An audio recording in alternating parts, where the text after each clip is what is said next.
When a powerful CEO is taken hostage inside her own hotel, only one person notices. The janitor, no one pays attention to. A fleeting glance, a silent gesture, and a race against time begins before the trigger is pulled. Follow this story to the end, hit like, and comment your city so I can see how far my story has traveled. Now, let's begin. The gun pressed into Victoria Hale's spine felt like ice. Not cold, not sharp, just there, constant, unforgiving, a weight that turned her entire body into a cage. She kept walking, heels clicking against the marble lobby floor of the Grand Aurelia Hotel, and every step felt like a lie she was telling herself. Act normal. Smile. Don't flinch. The man behind her, Marcus Vale, walked close enough that his breath stirred the hair at the nape of her neck. Close enough that anyone looking would think they were colleagues, maybe lovers. Definitely not what they were, predator and prey, moving through a crowd of 200 oblivious people. "Keep moving," Marcus murmured. His voice was calm, almost pleasant. That was the worst part. "You're doing great, Victoria." Just like that. She hated how he said her name, like he owned it. The Grand Aurelia's lobby stretched before them in all its gilded excess. Crystal chandeliers the size of cars, walls of polished travertine. Employees in crisp uniforms gliding between guests like dancers in some carefully choreographed ballet. This was her kingdom. She'd built it from the ground up, clawed her way through a male-dominated industry, turned a struggling boutique property into a chain of luxury hotels spanning 3 continents. 15 years of her life lived in conference rooms and construction sites and hostile boardroom takeovers. And now she was walking through it with a gun at her back, and no one knew. "Wave to the concierge," Marcus said softly. She did, lifted her hand in a small, practiced gesture. Daniel, 23, NYU grad, saved up for 2 years to afford the down payment on his first apartment, grinned and waved back. He had no idea. None of them did. "Good girl." Victoria's jaw tightened. She wanted to spit at him, wanted to scream, wanted to drive her elbow backward into his ribs and run. But the gun shifted against her vertebrae, a reminder that he could pull the trigger before she completed the turn. And even if he didn't, even if she somehow got away, there were too many people here. A single shot in this lobby would cause chaos. Stampede. Someone would get trampled. Someone would die. So she kept walking. They passed the executive lounge, the bar where she sometimes had nightcaps with investors, the gallery of black and white photographs showcasing the hotel's history. Every inch of this place carried her fingerprints, her vision, her sweat. Marcus leaned in closer. "You know what's funny? I used to work for you." She hadn't known, but she didn't let it show. 3 years ago, he continued, voice still pleasant, like they were discussing the weather. "Facilities management, night shift. You walked past me exactly twice. Never looked at me. Not once." Victoria's mind raced, trying to place him. Facilities management. There were hundreds of employees in that department alone, scattered across all the properties. Night shift would have been mostly contractors, rotating staff. She'd never been good with names. Faces, yes, but names? "I don't remember you," she said quietly. "I know." They reached the elevator bank. Marcus pressed the call button with his free hand. The gun never moved, never wavered. Victoria caught her reflection in the polished brass doors, pale face, dark hair pulled back in a flawless chignon, tailored gray suit that cost more than most people made in a month. She looked composed, in control, exactly how she always looked. No one would see the terror. The elevator dinged. Doors slid open. Empty, thank God. Marcus guided her inside with the slightest pressure against her spine, then hit the button for the 19th floor. Executive suites, private conference rooms. The doors closed. For a moment, they were alone. Marcus smiled at her in the mirrored wall. "Here's how this is going to work. We're going to the Sapphire Suite. You're going to sign some documents, simple contract stuff, transfer of assets. And then, assuming you cooperate, I'm going to walk out of here, and you're going to go on with your day." "You're insane." "Maybe, but I'm also very thorough." He reached into his jacket pocket. Victoria tensed, but he only pulled out a folded stack of papers. "This contract transfers full ownership of Hale Hospitality Group to a shell corporation I control. It's airtight, legal. All it needs is your signature." I'll never sign that. You will. Why would I? Marcus tilted his head. Because if you don't, I start shooting people. Maybe not you, at least not right away. But that girl at the front desk? The one who just got engaged last week? Or the bartender with the kid in college? I've done my research, Victoria. I know who matters to you, or at least who should. Her stomach dropped. The elevator climbed. 10th floor, 11th. She had maybe 8 floors left to figure out how to survive this. What do you want? She asked. Money. I can wire you. This isn't about money. His smile faded. Well, not just money. It's about balance. You've spent 15 years stepping on people to get where you are. Now someone's stepping on you. You did. You just didn't notice. The elevator slowed. 17th floor. Victoria's mind raced through options. Scream when the doors open. Someone might hear, but Marcus would shoot before she finished the first syllable, and whoever heard the scream would be the first target. Hit the emergency stop button. Trap them both inside. But then what?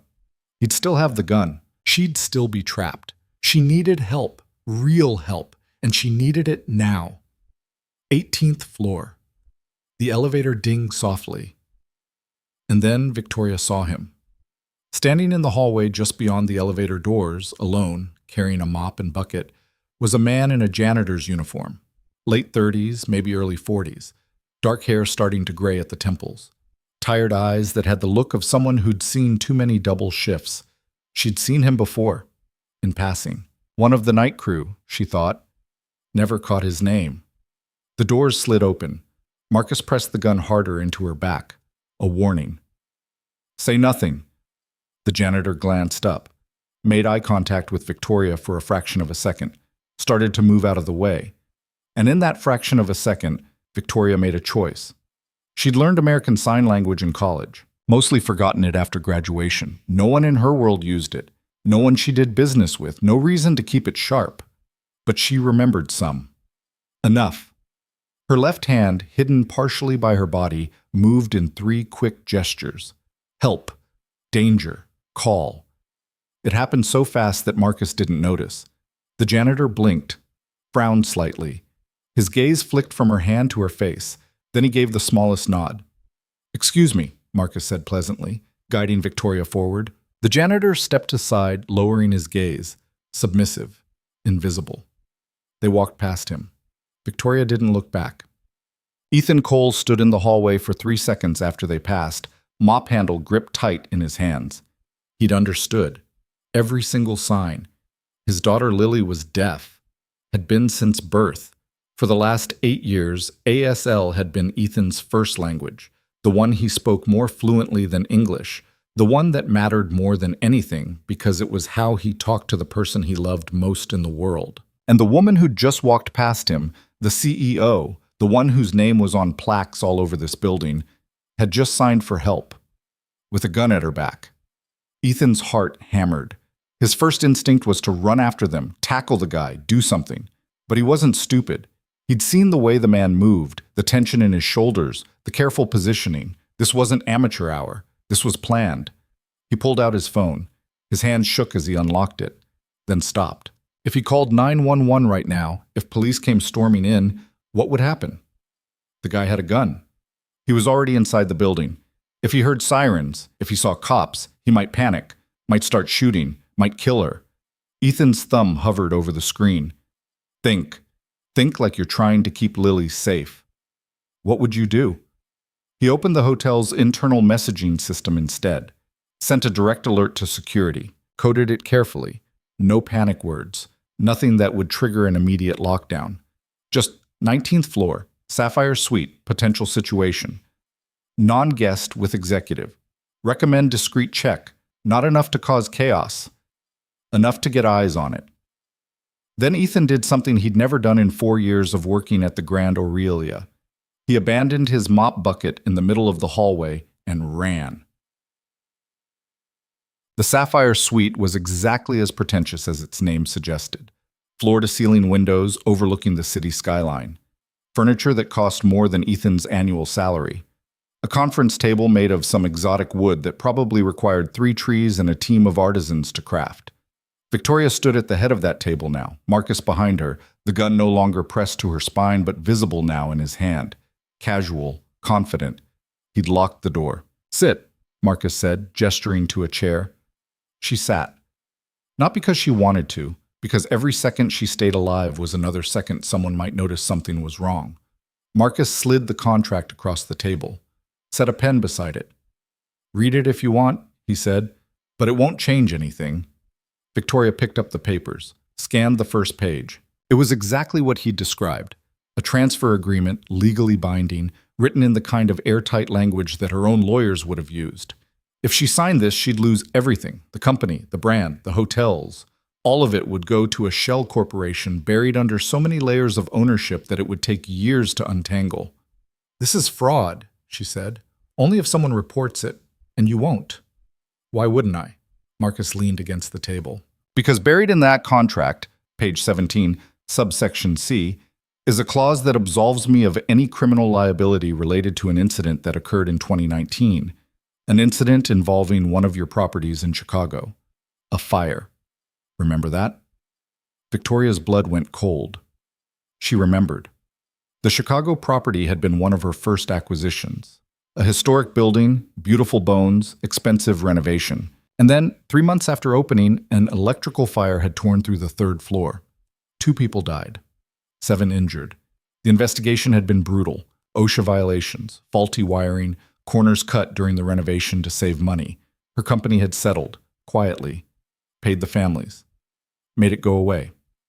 But the truth, the real truth, was that Victoria had known about the wiring issues, had been warned by the contractor, and she'd told him to finish the job anyway because delaying the opening would have cost her millions.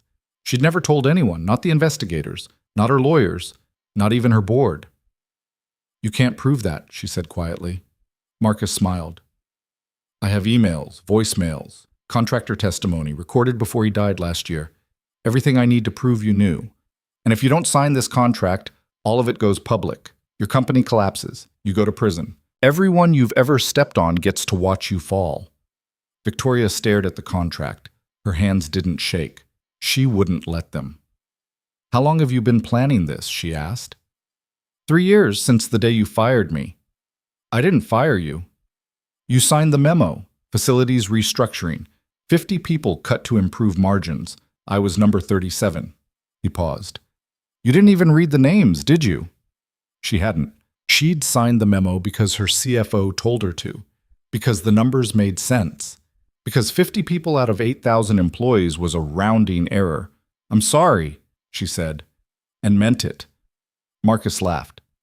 "No, you're not. You're sorry you got caught. There's a difference." He wasn't wrong. Victoria looked at the pen, at the contract, at the door that was locked, the windows that didn't open, the man with the gun who had nothing left to lose. "If I sign this," she said slowly, "you'll let me go?" "Cross my heart. I don't believe you." "Smart woman." He raised the gun, pointed it at her chest. "But here's the thing, Victoria.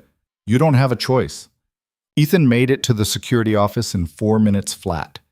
The head of security, a former cop named Raymond Chen, looked up from his monitor when Ethan burst through the door. "Cole, what the hell? Did you get my message?" Raymond frowned, checked his screen. "Yeah, just came through. What situation?" Ethan tried to catch his breath. "The CEO, woman in the gray suit. Guy escorted her to the Sapphire suite. She signed for help." Raymond's expression shifted. "Signed?" "ASL. I know ASL. She signed help. Danger. Call."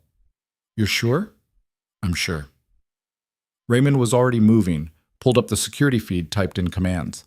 The monitor flickered, and then showed the 19th floor hallway. Empty now. Ethan's abandoned mop bucket sitting in the middle of the frame like evidence. "Show me," Raymond said. Ethan pointed at the screen, waited while Raymond scrubbed backward through the footage.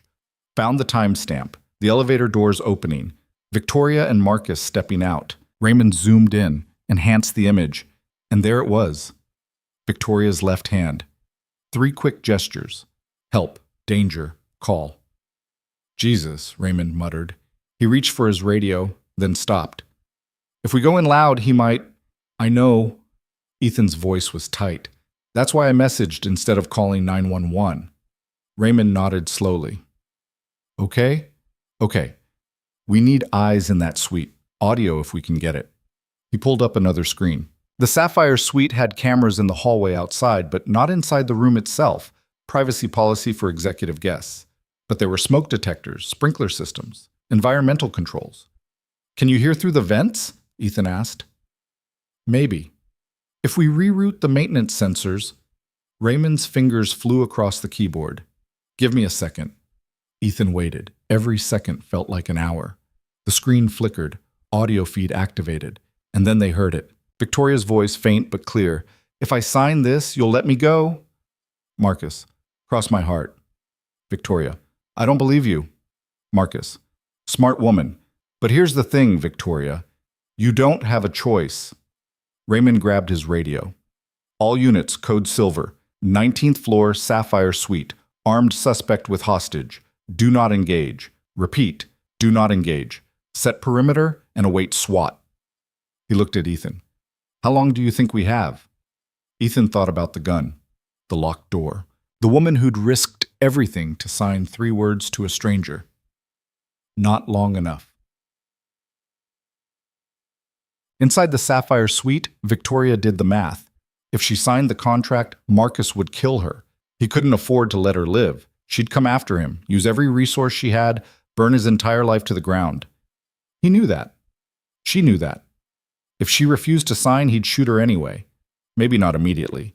Maybe he'd try to torture her first, hurt her enough to break her. But eventually, it would end the same way. Either path led to a bullet. So she needed a third option. Can I ask you something? She said. Marcus gestured with the gun. Clock's ticking. Why the contract? If you're going to kill me anyway, why bother with the paperwork? He smiled. Who says I'm going to kill you? You just implied. I implied a lot of things. Doesn't mean they're true.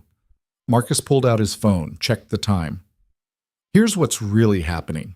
In about 10 minutes, my associate is going to wire $50 million from an offshore account to a secondary shell corp.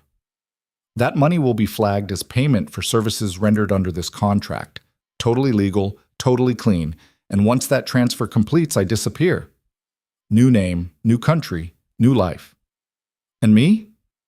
You get to live with the fact that you just handed your empire to the man you fired. Poetic, don't you think? Victoria studied him, looking for the lie, looking for the crack. She found it in his eyes, the way they kept flicking to the door, to his phone, to the window. He was nervous. You don't have an associate, she said quietly. Marcus's smile faltered. There's no wire transfer, no offshore account. This is just you. Victoria leaned forward slightly, which means the contract is worthless. You can't actually take control of the company. You don't have the infrastructure, the board connections, the legal team. All you have is a gun and a piece of paper. Shut up. This was never about the company. It's about revenge. You want me to sign so I know what it feels like to lose everything. That's all. I said shut up. And then you're going to kill me anyway because you can't afford to. Marcus hit her. The gun came down hard across her cheekbone, and Victoria's head snapped to the side. Pain exploded through her skull. She tasted blood. I told you to shut up, Marcus said. His voice shook now, the pleasant mask cracking. You think you're so smart. You think you can talk your way out of anything, but you can't. Not this time. Victoria touched her face. Her fingers came away red. Sign the contract, Marcus said. Now. She looked at the pen, at the papers, at the door, and made her decision. No. Ethan watched the audio feed spike on Raymond's monitor. He hit her, Raymond said quietly. We need to move. SWAT's not here yet. I don't care. Raymond stood. We go in quiet. Distract him. Get her out. He has a gun. I know. Raymond grabbed his sidearm from the desk safe. Checked the magazine. Ethan had never seen him look this serious. You should stay here, Raymond said. Ethan thought about Lily, about coming home tonight, about being there to tuck her in, sign goodnight, watch her smile. Then he thought about Victoria, about the woman who'd signed for help to a stranger, who'd trusted him to understand. "I'm coming with you," Ethan said. Raymond didn't argue. They took the service elevator, moved fast but silent. 19th floor. The hallway empty except for Ethan's abandoned mop bucket. Raymond signaled, 2 fingers, then pointed left. Ethan nodded. They approached the sapphire suite door. Raymond pressed his ear against it, listened. Inside, Marcus was shouting now. "Think I won't do it? You think I'm bluffing?" Victoria's voice quieter. "I think you're scared. Sign the goddamn contract." "No." A crash. Something breaking. Raymond looked at Ethan, mouthed, "On 3. Ethan's heart hammered. 1. He thought about Lily's face. 2. He thought about the woman on the other side of this door. 3. Raymond kicked. The door splintered inward. Everything happened at once. Marcus spun, gun rising. Victoria lunged from her chair, grabbing for his wrist. Raymond shouted something Ethan didn't catch. Ethan moved on instinct, not thought. Grabbed the mop bucket he'd abandoned, hurled it. The bucket hit Marcus in the shoulder. Water and cleaning solution exploded across his face. He stumbled, gun wavering, and Victoria wrenched his arm down. The gun fired. The sound was deafening in the enclosed space. The bullet punched into the floor. Marcus yanked his arm free, backpedaled, wiping at his eyes. Raymond had his weapon up. "Drop it! Drop it now!" Marcus blinked. Vision clearing.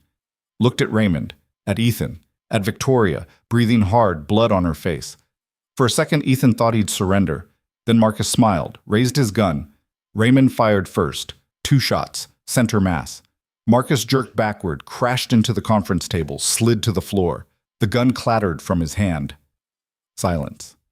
Victoria stood frozen. Ethan couldn't move. Raymond kept his weapon trained on Marcus, even though it was obvious he wasn't getting up. "Clear," Raymond said into his radio, his voice steady, professional.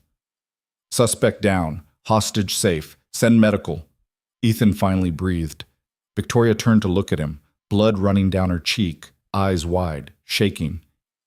"You understood," she said. Her voice cracked. "You understood the signs." Ethan nodded. "Thank you." She was crying now, didn't seem to notice. "Thank you." He wanted to say something meaningful, something about courage or humanity, or seeing people who are invisible. But all that came out was, "Are you okay?" Victoria laughed. It sounded broken. "No, but I'm alive." Footsteps in the hallway, more security, paramedics, police, the cavalry, arriving too late. Raymond holstered his weapon, looked at Ethan. "Hell of a throw." "Hell of a shot," Ethan replied. Victoria sat down heavily in one of the chairs. Someone draped a blanket over her shoulders. A paramedic knelt beside her, checking her pupils, examining the cut on her face. Ethan backed toward the door. He'd done what he could. Time to disappear back into the margins, back to his mop and bucket, back to being invisible. "Wait!" Victoria's voice stopped him. She stood, walked over. The paramedic tried to protest, but she ignored him. "What's your name?" she asked Ethan. "Ethan Cole." "You have family, Ethan?" He thought of Lily, of her laugh, of the way she signed, "I love you every night before bed." "A daughter," he said. "She's 8. Victoria nodded slowly. "I'm going to remember that. Your name, your daughter. I'm going to remember that you saved my life." "You saved your own life. I just threw a bucket." "You understood when no one else would have." She touched her throat, swallowed hard. "That matters." Ethan didn't know what to say to that, so he just nodded and left. 3 hours later, Ethan sat in Raymond's office answering questions for the 4th time. The police had been thorough, wanted every detail.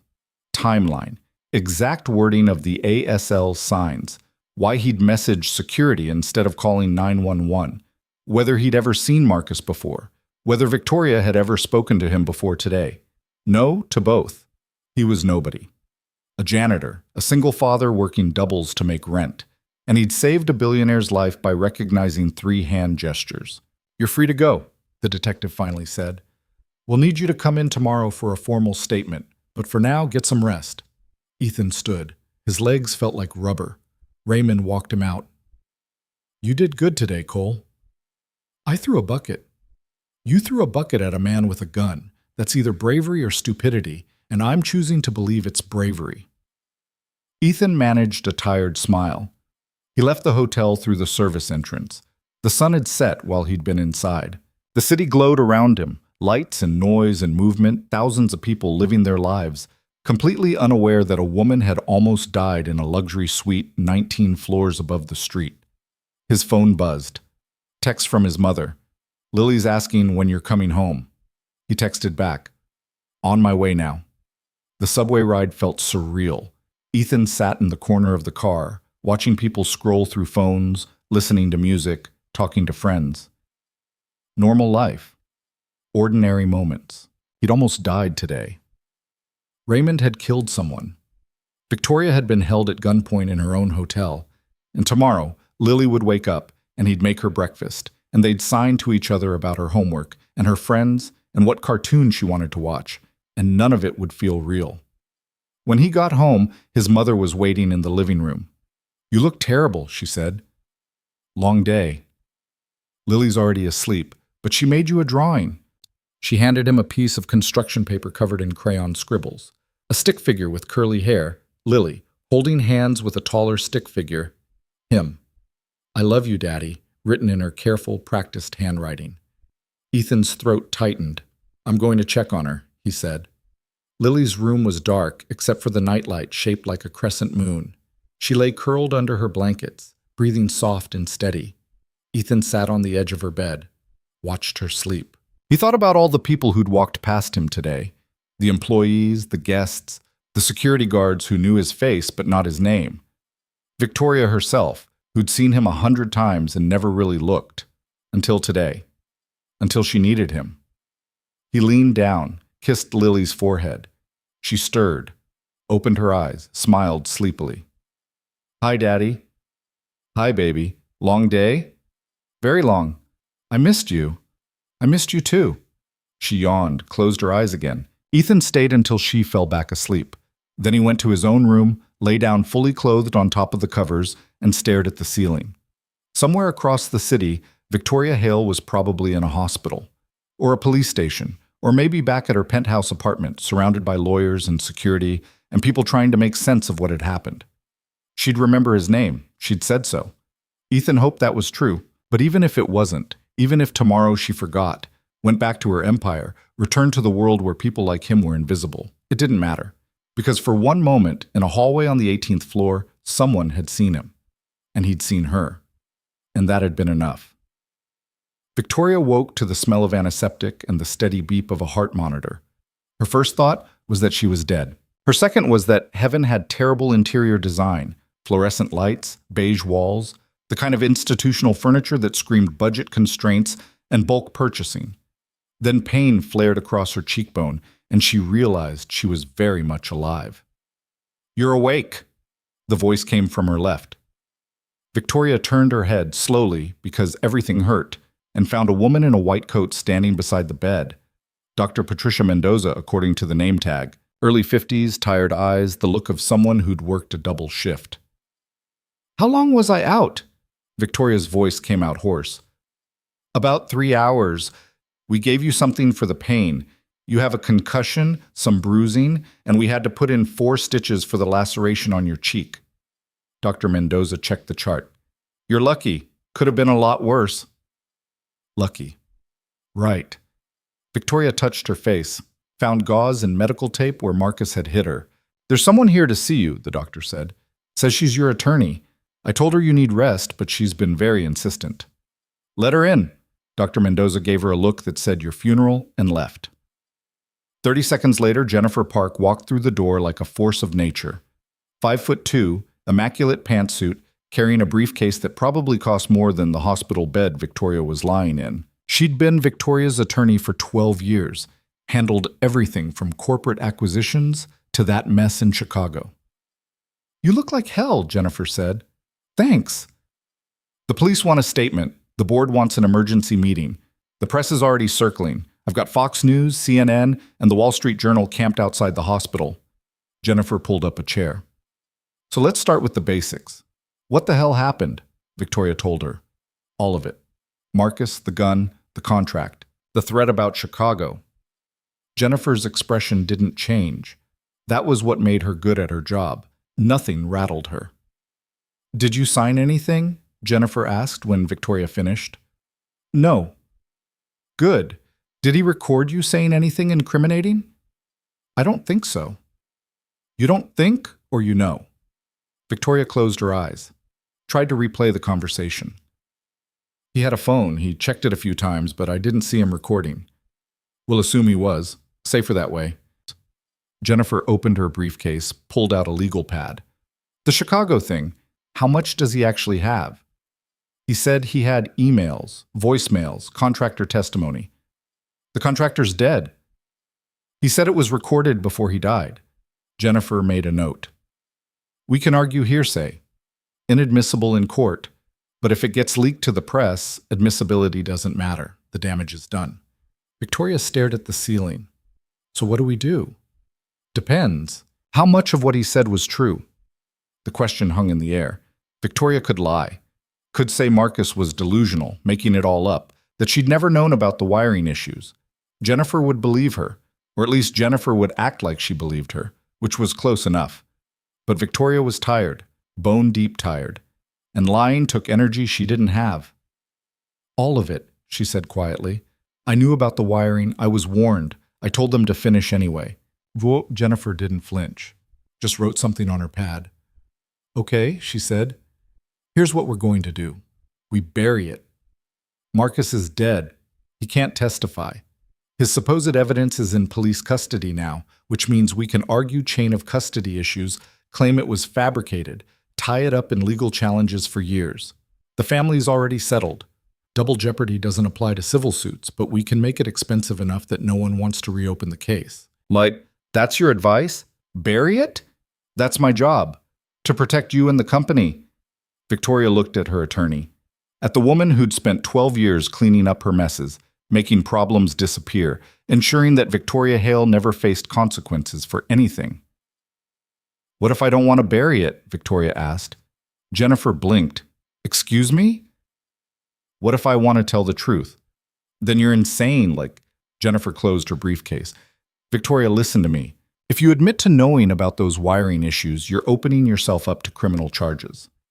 Negligent homicide at minimum. You could go to prison. The company collapses. Every employee loses their job. Shareholders lose billions. And for what? So you can feel better about yourself?" 2 people died. "And admitting you knew won't bring them back." Victoria's throat tightened. Jennifer wasn't wrong. The dead stayed dead. Nothing she did now would change that. But the living, the families, the employees, the people who'd trusted her, they deserved better than more lies. "I need to think," Victoria said. Jennifer stood. "You have 24 hours before the police and the press start demanding answers. After that, the narrative gets away from you. Think fast." She left. Victoria lay in the hospital bed, staring at the ceiling, feeling the weight of every choice she'd ever made pressing down on her chest. Her phone buzzed. She'd asked the nurse to bring it from her purse. 17 missed calls. 43 unread texts. The world wanted answers, wanted reassurance, wanted her to stand up and say everything was fine. She scrolled through the messages. Board members, investors, executives, all asking the same thing. What's the plan? Then she saw one that made her stop. A text from an unknown number. "Ms. Hale, this is Ethan Cole. The janitor from yesterday. I hope you're okay. If you need anything, let me know." He'd included his number. Victoria stared at it for a long time. Then she did something she hadn't done in 15 years. She asked for help. She texted back, "Can we talk?" The response came within seconds. "When?" "Tomorrow. My office, 10 a.m. I'll be there." Victoria set the phone down, closed her eyes, and for the first time since Marcus had pressed that gun into her spine, she felt like maybe, just maybe, she could figure out how to be someone worth saving. Ethan stood outside the executive offices of the Grand Aurelia at 9:55 the next morning, wearing the only suit he owned. It was cheap. Off the rack from a department store, purchased 6 years ago for a funeral he'd rather not remember. The jacket was slightly too tight across the shoulders, The pants a little too short. But it was clean, pressed, and better than showing up in his janitor's uniform. He felt like an imposter. The receptionist, a young woman with perfect makeup and a smile that didn't reach her eyes, had already looked him up and down twice. "Mr. Cole?" she said, like she wasn't sure she'd heard his name right. "That's me. Ms. Hale is expecting you. Please follow me." She led him through a maze of hallways lined with modern art that probably cost more than his car. Other employees glanced at him as he passed, some with curiosity, most with confusion. He didn't belong here, and everyone knew it. The receptionist stopped at a set of double doors, knocked once. "Come in," Victoria's voice called. Ethan stepped inside. The office was massive, floor-to-ceiling windows overlooking the city, furniture that looked sculptural, a desk the size of his kitchen table, made of glass and steel. Victoria stood by the window looking out at the skyline. She turned when he entered. The bruise on her face had darkened to a deep purple. The stitches stood out against her skin. She'd tried to cover it with makeup, but the damage was too fresh. "Thank you for coming," she said. "Of course." Awkward silence. Neither of them seemed to know how to start this conversation. Victoria gestured to a chair. "Please, sit." Ethan sat. The chair was uncomfortable in that way expensive furniture sometimes is, designed to look good, not to be used. Victoria took the chair across from him, not behind her desk, like she wanted this to feel less formal. "How are you feeling?" Ethan asked. "Like I got pistol whipped by a man with a grudge. You?" "I didn't sleep much." "Me neither." Another silence. Victoria folded her hands in her lap. "I asked you here because I need advice. And I know that sounds insane. Why would a CEO ask a janitor for advice? But you're the only person I can think of who might give me an honest answer." Ethan frowned. "I'm not sure what kind of advice I could—" "The man who held me hostage. Marcus Vale. He worked here. I fired him 3 years ago." She paused. "Or rather, I signed a memo that fired him along with 49 other people. I didn't know his name, didn't know his story. I just signed the paper because the numbers made sense." Ethan didn't say anything. "He told me I'd spent 15 years stepping on people to get where I am," Victoria continued. "And the thing is, he was right. I've made a lot of choices that hurt people. Some I knew about, most I didn't. And I'm trying to figure out if not knowing makes it better or worse." "Worse?" Ethan said quietly. Victoria looked at him. "Why?" "Because if you know you're hurting someone, at least you're making a choice. You can live with that or change it. But if you don't know, if you don't even bother to look, that means you decided they weren't worth noticing." The words came out harsher than he'd intended, but Victoria didn't flinch. "You're right," she said. "You're absolutely right." Ethan shifted in his chair. "Look, I don't know what you're dealing with, but if you're asking me what you should do, I can't answer that. Only you can." "What would you do?" "That's not fair. I'm not you." "Pretend you are." Ethan thought about Lily, about the choices he made every day. Work doubles or spend time with his daughter, pay rent or fix the heater, buy groceries or save for her future. None of those choices involved millions of dollars or hundreds of employees. But they all came down to the same thing. What kind of person did he want to be? "I'd tell the truth," he said finally. "Whatever it is you're hiding, whatever you're afraid of people finding out, I'd tell the truth. Because the guilt of hiding it is probably worse than whatever happens when it comes out." Victoria's eyes glistened. She blinked rapidly like she was fighting tears. "Even if telling the truth destroys everything I've built?" "Especially then." She looked away, took a shaky breath. "There was a fire," she said. 5 years ago. Chicago property. 2 people died. I knew the wiring was faulty. I was warned. And I told the contractor to finish anyway because I couldn't afford the delay." Ethan felt his stomach drop. "The investigation cleared me," Victoria continued. "We settled with the families, made it go away. But Marcus had evidence, proof that I knew, and he was going to release it if I didn't sign over the company." "Did you sign?" "No. But now I'm trying to decide if I should release it myself." Ethan stared at her. "You're asking me if you should confess to negligent homicide?" "I'm asking you what the right thing to do is." "I think you already know." Victoria stood, walked to the window, pressed her palm against the glass. If I do this, I lose everything. The company, my reputation, probably my freedom. Every person who works for me, thousands of people, they lose their jobs. And the families who already settled, who already got closure, I drag them back through hell for nothing. Or, Ethan said carefully, you show them that their lives mattered enough for you to tell the truth, even when it costs you everything. Victoria turned to look at him. You have a daughter, she said. What would you want her to learn from this? Ethan thought about Lily, about the way she watched him, learned from him, copied his gestures and his habits and his choices. I'd want her to learn that doing the right thing is hard, he said, and that you do it anyway. Victoria nodded slowly, wiped at her eyes. Okay, she said. Okay, The press conference was scheduled for 2:00. Jennifer had tried to talk Victoria out of it, begged, actually, threatened to quit, called it professional suicide. Victoria had fired her, not permanently, just for the day, told her to take a walk, clear her head, and they'd talk tomorrow. Now Victoria stood in a conference room on the second floor watching through the window as reporters set up cameras and adjusted microphones. Every major outlet had sent someone. The story was too big to ignore. Billionaire CEO held hostage by former employee, dramatic rescue, questions about security and corporate culture. They had no idea what she was about to tell them. 5 minutes, her assistant said. Victoria checked her reflection in the window. The bruise looked worse under the bright lights. She'd stopped trying to hide it. Her phone buzzed. A text from Ethan. You don't have to do this alone. She typed back, I'm not. Thank you. Then she walked out to face the cameras. The room fell silent when she entered. 50 reporters, all watching her, waiting for the official story.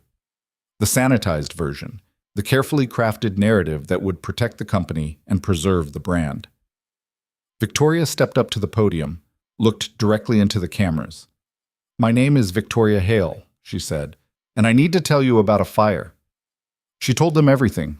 The Chicago property, the faulty wiring, the contractor's warning, her decision to move forward anyway. The fire that killed 2 people, Amanda Ross, a housekeeper, and David Chen, a maintenance worker. The investigation, the settlement, the lies. The room erupted. Questions shouted from every direction, camera flashes exploding like strobe lights. Victoria kept talking. I have spent 15 years building this company, and in that time, I made choices that prioritized profit over people. I told myself it was necessary, that it was just business, that I couldn't afford to be soft. Her voice cracked. But the truth is, I was afraid of failing, afraid of being seen as weak, so I made myself hard and people got hurt. Someone shouted a question she couldn't make out. Marcus Vail worked for me, Victoria continued. I fired him without knowing his name, without knowing he had a family, without knowing he'd spent 2 years saving for his daughter's college fund. And when he came back with a gun, I was angry. I was terrified. But I wasn't surprised. The questions kept coming. She ignored them.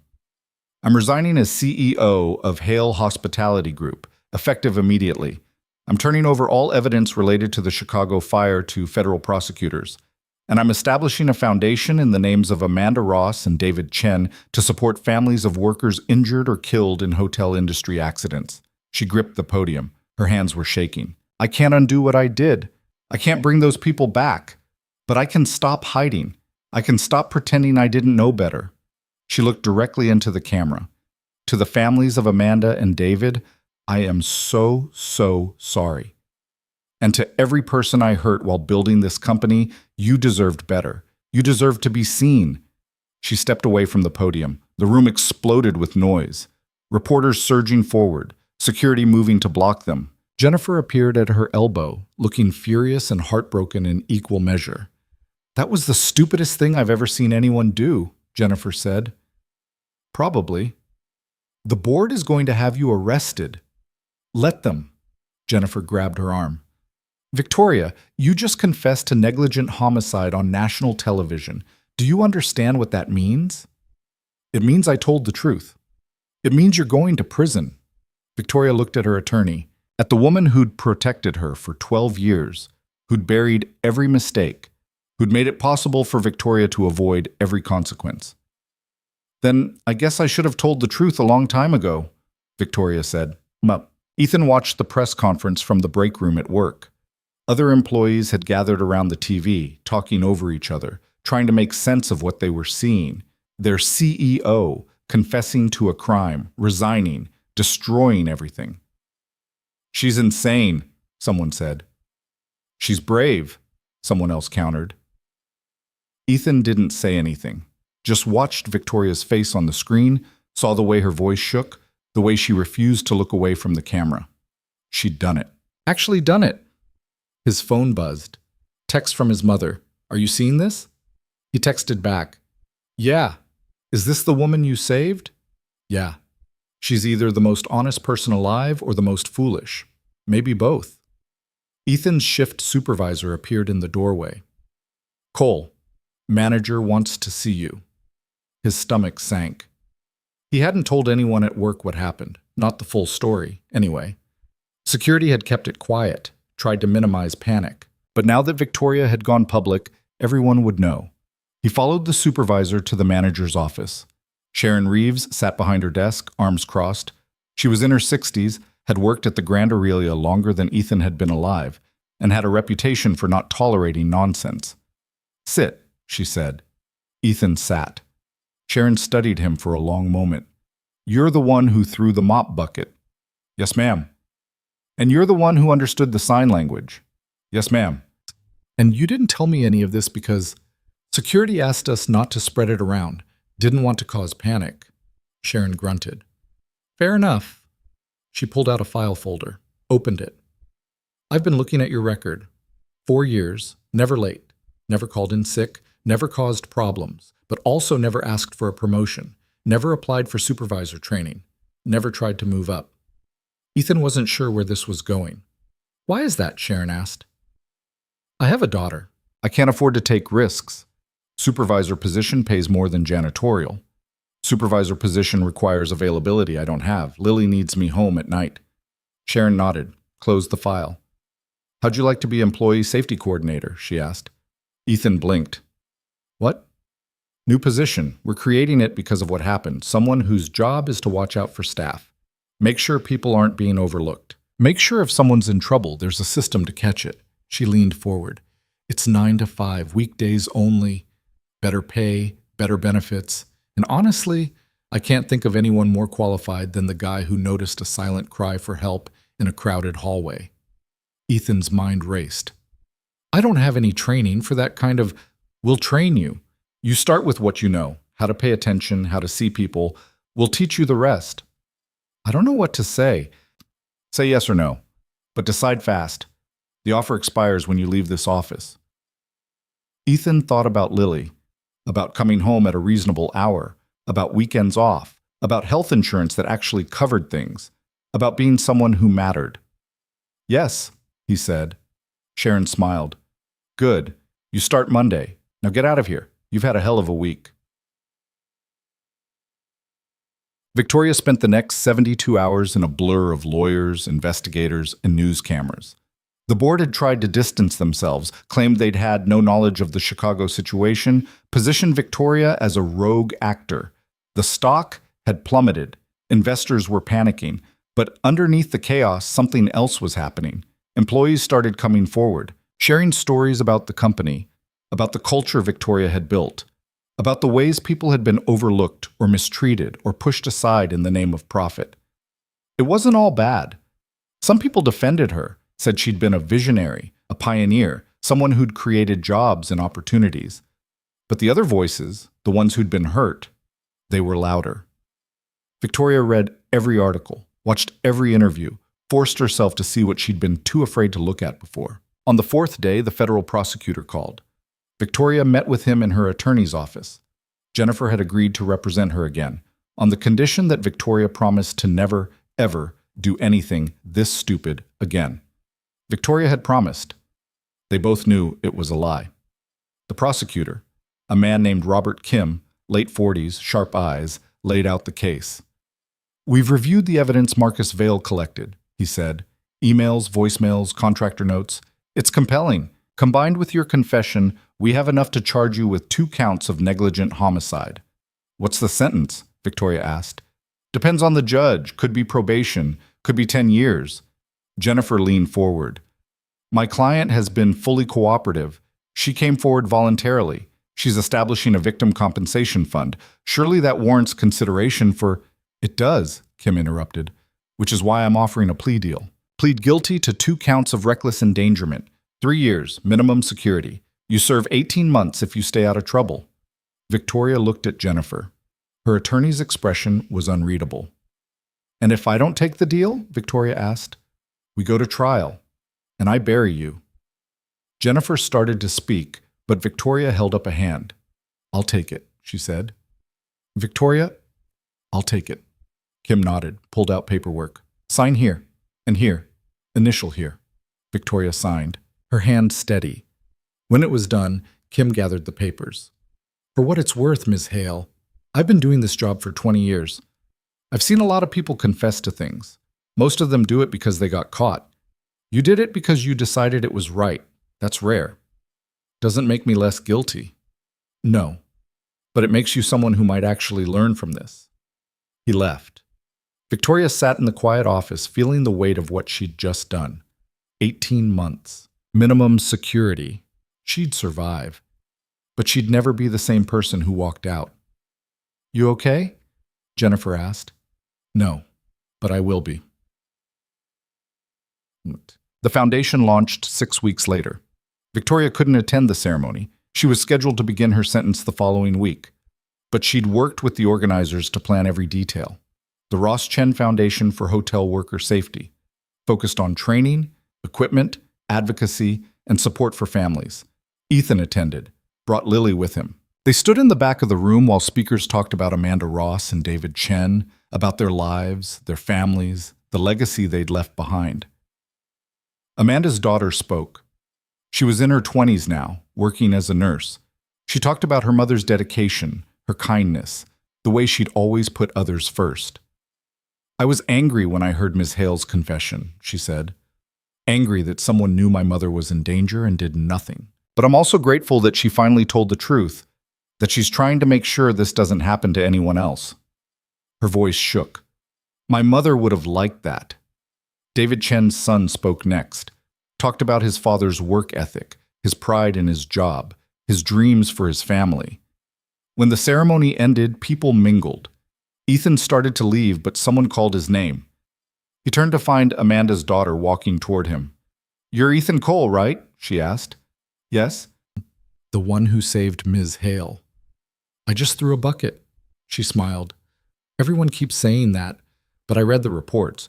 You understood her when no one else did. You acted when you could have walked away. She held out her hand. Thank you.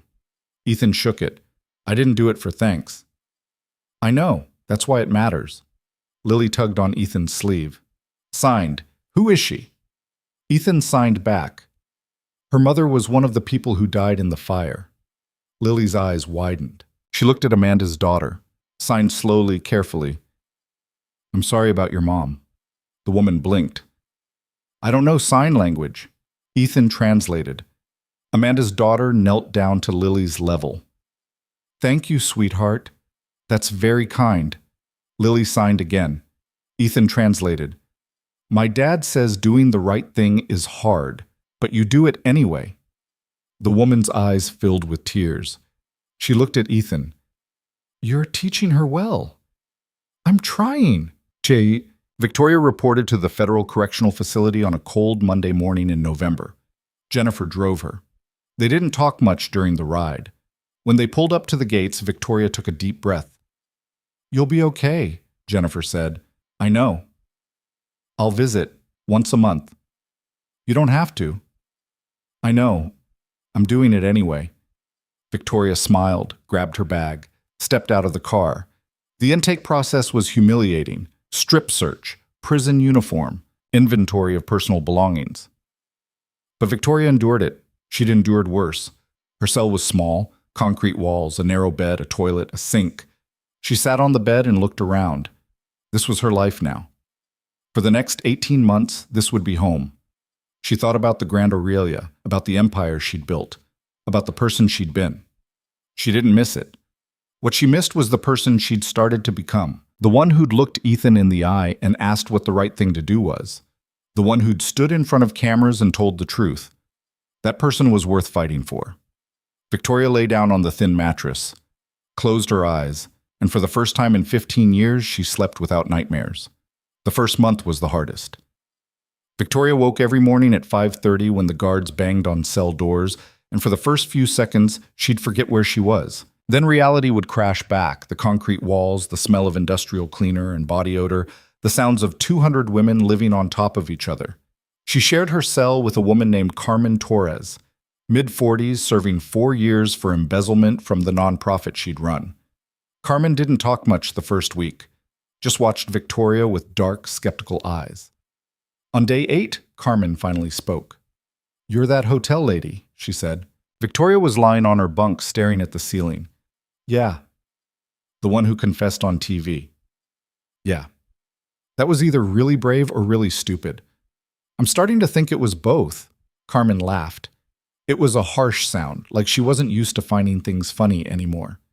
"At least you're honest about it." They fell into an uneasy coexistence after that. Carmen had rules. Don't touch her stuff. Don't ask about her case. Don't try to be friends. Victoria followed them. She wasn't looking for friends anyway. The other inmates were harder to navigate. Some recognized her from the news. A few were hostile, saw her as a rich woman playing at consequences, someone who'd get out early with good lawyers and good connections. Others were curious, wanted to know what it was like to have everything and throw it away. Victoria didn't talk about it, kept her head down. Did her work assignment in the prison library, where she spent 8 hours a day shelving books and checking out materials for literacy programs. It was quiet there, peaceful almost. But at night, lying in her bunk while Carmen snored below, Victoria's mind wouldn't stop. She thought about the company, about what was happening to it without her. The board had appointed an interim CEO, some guy from Boston with a background in crisis management. The stock was still tanking. 3 properties had closed. She thought about Amanda Ross and David Chen, about their families, about whether her confession had brought them any peace or just reopened old wounds. Mostly, she thought about Ethan. She'd written him a letter the second week. Nothing profound, just thanked him again for what he'd done, told him she hoped the new position was working out, asked about his daughter. He'd written back.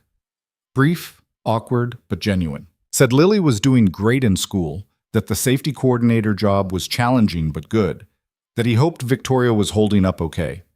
They'd been trading letters ever since, once a week, sometimes twice. Victoria found herself looking forward to them in a way that surprised her. Ethan didn't treat her like a celebrity or a criminal. He treated her like a person who'd made mistakes and was trying to figure out how to be better. That was rarer than she'd expected. On week 6, Victoria got called to the warden's office.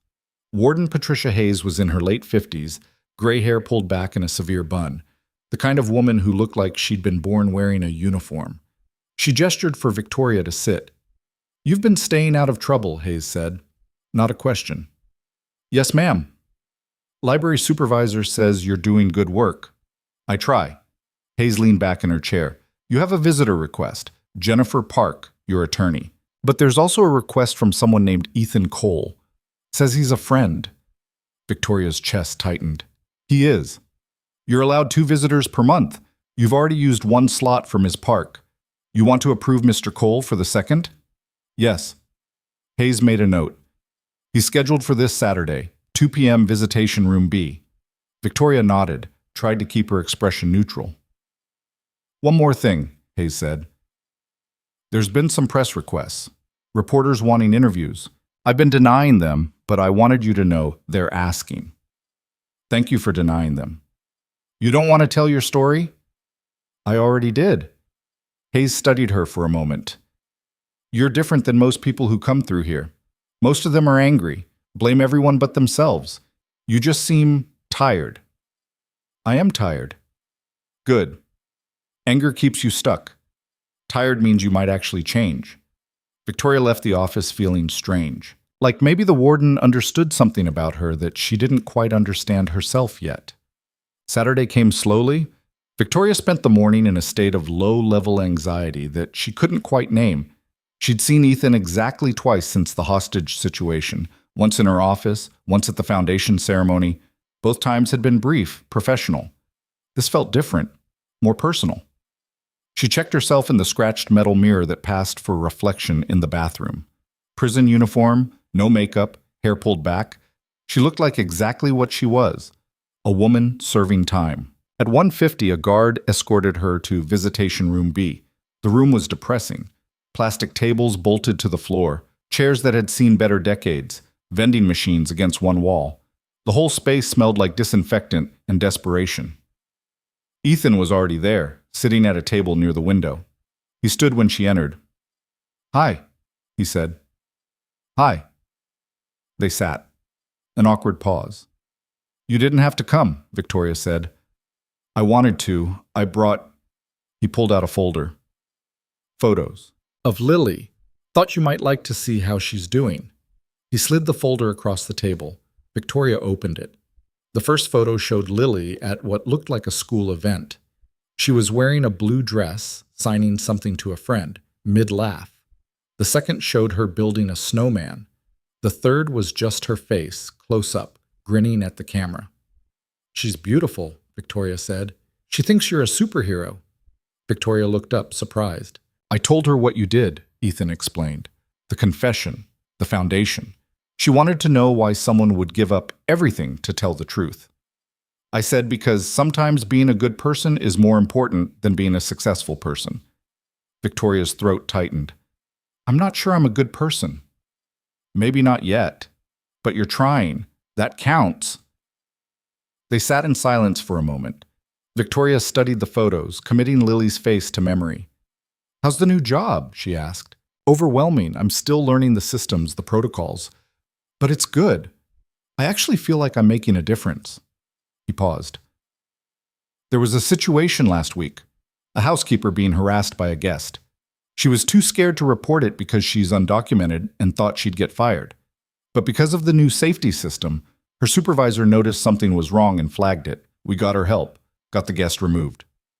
"That's exactly what the position was designed for." "I know, and it's working. People are starting to trust that they'll be heard." Ethan leaned forward. "That's because of you. Because you admitted the system was broken and tried to fix it." Victoria shook her head. "I'm in prison. I'm not fixing anything. You started something. Other people are continuing it. That's not the same as—" "It's exactly the same. You think change happens because one person does everything? It happens because one person admits there's a problem and other people decide to help solve it." Victoria looked at him. At this man who'd saved her life with a mop bucket and a willingness to pay attention. "You're a better person than I am," she said quietly. "I doubt that. I just have different struggles." "Like what?" Ethan hesitated, then said, "Like wondering if I'm enough for Lily. Like worrying that because I can't hear the world the way she can't hear it, I'm missing something important. Like feeling guilty every single day that her mother left because I wasn't what she needed." Victoria blinked. "Lily's mother left?" "When Lily was 2. Found out about the deafness and decided she didn't sign up for that. Just left." His voice was flat. "I spent years being angry. Then I spent years being sad. Now I'm just trying to be present." "That's all any of us can do." "Yeah, but it doesn't always feel like enough." They sat with that. Two people who'd failed in different ways, trying to figure out how to stop failing. The guard called 5-minute warning. Ethan stood. "I should go, but I'll come back if you want." "I want." He smiled. It transformed his face, made him look younger. "Take care of yourself, Victoria." "You too." He left. Victoria sat alone at the plastic table, holding the folder of photos, feeling something she hadn't felt in months. Hope. The conspiracy started unraveling in month 4. Victoria was in the library when Jennifer showed up for an unscheduled visit. That alone was unusual. Jennifer always scheduled weeks in advance. "We need to talk," Jennifer said. Her expression was grim. They sat in the visitation room. Jennifer pulled out her tablet, opened a file. "The FBI has been investigating Marcus Vale's background," she said. Turns out the hostage situation wasn't just about revenge. It was part of something bigger. Victoria frowned. What do you mean? Marcus wasn't working alone. They've identified at least 3 other people involved, all former Hale Hospitality employees who were fired in the same round of cuts. They'd been planning this for over a year. Planning what? To take over the company? To destroy it. The contract Marcus tried to force you to sign wasn't just about transferring ownership. It had hidden clauses that would have bankrupted the company within 6 months. Pension funds emptied, assets stripped, everything liquidated. Victoria felt cold. Why? Revenge, mostly, but also profit. They'd set up shell companies to buy the properties during bankruptcy proceedings. Would have walked away with millions. Who were the others? Jennifer scrolled through the file. Angela Reeves, former HR director, Thomas Park, facilities manager, and, she paused, Sharon Kim, executive assistant. The name hit Victoria like a punch. Sharon worked for me for 8 years. I know. She knew everything, every meeting, every decision, every vulnerability in the company structure. That's why the plan was so sophisticated. They had inside knowledge. Victoria's mind raced. Are they in custody? 2 of them, Angela and Thomas. Sharon disappeared. FBI thinks she left the country. And this has been going on since you fired them. 3 years of planning. Marcus was supposed to execute it, but when that failed, the whole operation fell apart. Victoria stared at the tablet, at the mugshots of people she'd worked with, trusted, never really known. How many others were there? She asked. How many people did I hurt badly enough that they wanted to destroy everything I'd built? Jennifer closed the tablet. I don't know, but Victoria, this isn't your fault. What they did was criminal conspiracy. You didn't make them do that. I made them angry enough to try. There's a difference between being a bad boss and being responsible for someone's criminal choices. Victoria wasn't sure she believed that, but she didn't have the energy to argue. Does this change my sentence? She asked. No, your conviction was for the Chicago fire. That's separate. So this was all for nothing. Marcus died. I'm in prison, and the people who wanted to destroy the company are getting exactly what they wanted anyway. Not exactly. The interim CEO is stabilizing things. Stocks recovering. Properties are reopening. The company will survive. Without me? Yeah, without you. That shouldn't have hurt. But it did. Jennifer reached across the table, squeezed Victoria's hand. You did the right thing, even if it cost you everything. Remember that. Some days I'm not sure it was worth it. Some days it won't feel like it was. But the people whose lives you saved by creating that foundation, they think it was worth it. The employees who now have a voice because of the safety changes, they think it was worth it. And one day, you'll think so too. Victoria wanted to believe her. Well, Carmen turned out to be a halfway decent cellmate once you got past the prickly exterior. She'd been a nonprofit director before her arrest, ran an organization that provided meals to homeless populations. The embezzlement charge came from using donor funds to cover operational costs instead of keeping them segregated like the bylaws required. Technically illegal, Carmen explained one night, but the choice was use that money to keep the lights on or shut down and let 300 people go hungry. I made my choice. Do you regret it? Victoria asked. Every day, but I'd do it again. They'd developed a routine. Evenings after dinner, they'd sit in the cell and talk. Carmen had started teaching Victoria Spanish, partly to pass the time, partly because Carmen was convinced everyone should be bilingual. Your pronunciation is terrible, Carmen said, correcting Victoria for the 5th time. I'm trying. Try harder. You sound like a tourist asking for directions to the bathroom. Victoria laughed. It felt strange. She didn't laugh much anymore. Can I ask you something? Carmen said. Sure. Why'd you really confess? I read the articles. I know the official story. But what was the real reason? Victoria thought about Ethan and the sign language and the moment she'd realized someone had seen her when she needed it most. I was tired of being invisible, she said finally. I'd spent so long building this image of success, this perfect facade, and it made me invisible, to myself and to everyone else. The confession was the first time in years I'd actually been real. Carmen nodded slowly. Yeah, I get that. You do? Why do you think I used the donor money? I could have shut down the nonprofit, could have walked away clean. But I spent so long being the person who did things the right way, who followed every rule. I forgot that sometimes the right way is the wrong way. So I broke the rules. And yeah, I ended up here, but at least I was real about it. Do you think we're broken? Victoria asked. Like fundamentally? Probably. But broken's not the same as unfixable. Victoria lay back on her bunk. I used to think success meant never making mistakes, never showing weakness, never admitting you were wrong. And now? Now I think maybe success is being honest about all of that. Took prison to figure that out? Apparently, Carmen laughed. Well, at least you figured it out eventually, Huck. Ethan visited twice more before Victoria's release date started to feel real. Each visit, they talked about different things. Lily's progress in school, the changes at the hotel, Victoria's plans for when she got out. I don't know what I'm going to do, Victoria admitted during one visit. I can't go back to hospitality. My name is toxic, and I don't have any other skills. That's not true, Ethan said. You know how to build systems, how to organize people, how to turn ideas into reality. I also know how to ruin lives and go to prison. You know how to take responsibility. That's rarer than you think. Victoria picked at the edge of the table. Sometimes I wonder if I did the right thing. The confession, the prison time, all of it. Marcus's co-conspirators are still out there. The company survived without me. What did any of this accomplish? You changed the culture, Ethan said firmly. Every employee at every Hale property now has a safety coordinator, has a voice, has protection. That didn't exist before you admitted the system was broken. That would have happened anyway, eventually. No, it wouldn't have. Companies don't change because they decide to be nice. They change because someone in power admits there's a problem and takes the hit for fixing it. I didn't fix anything. I just confessed.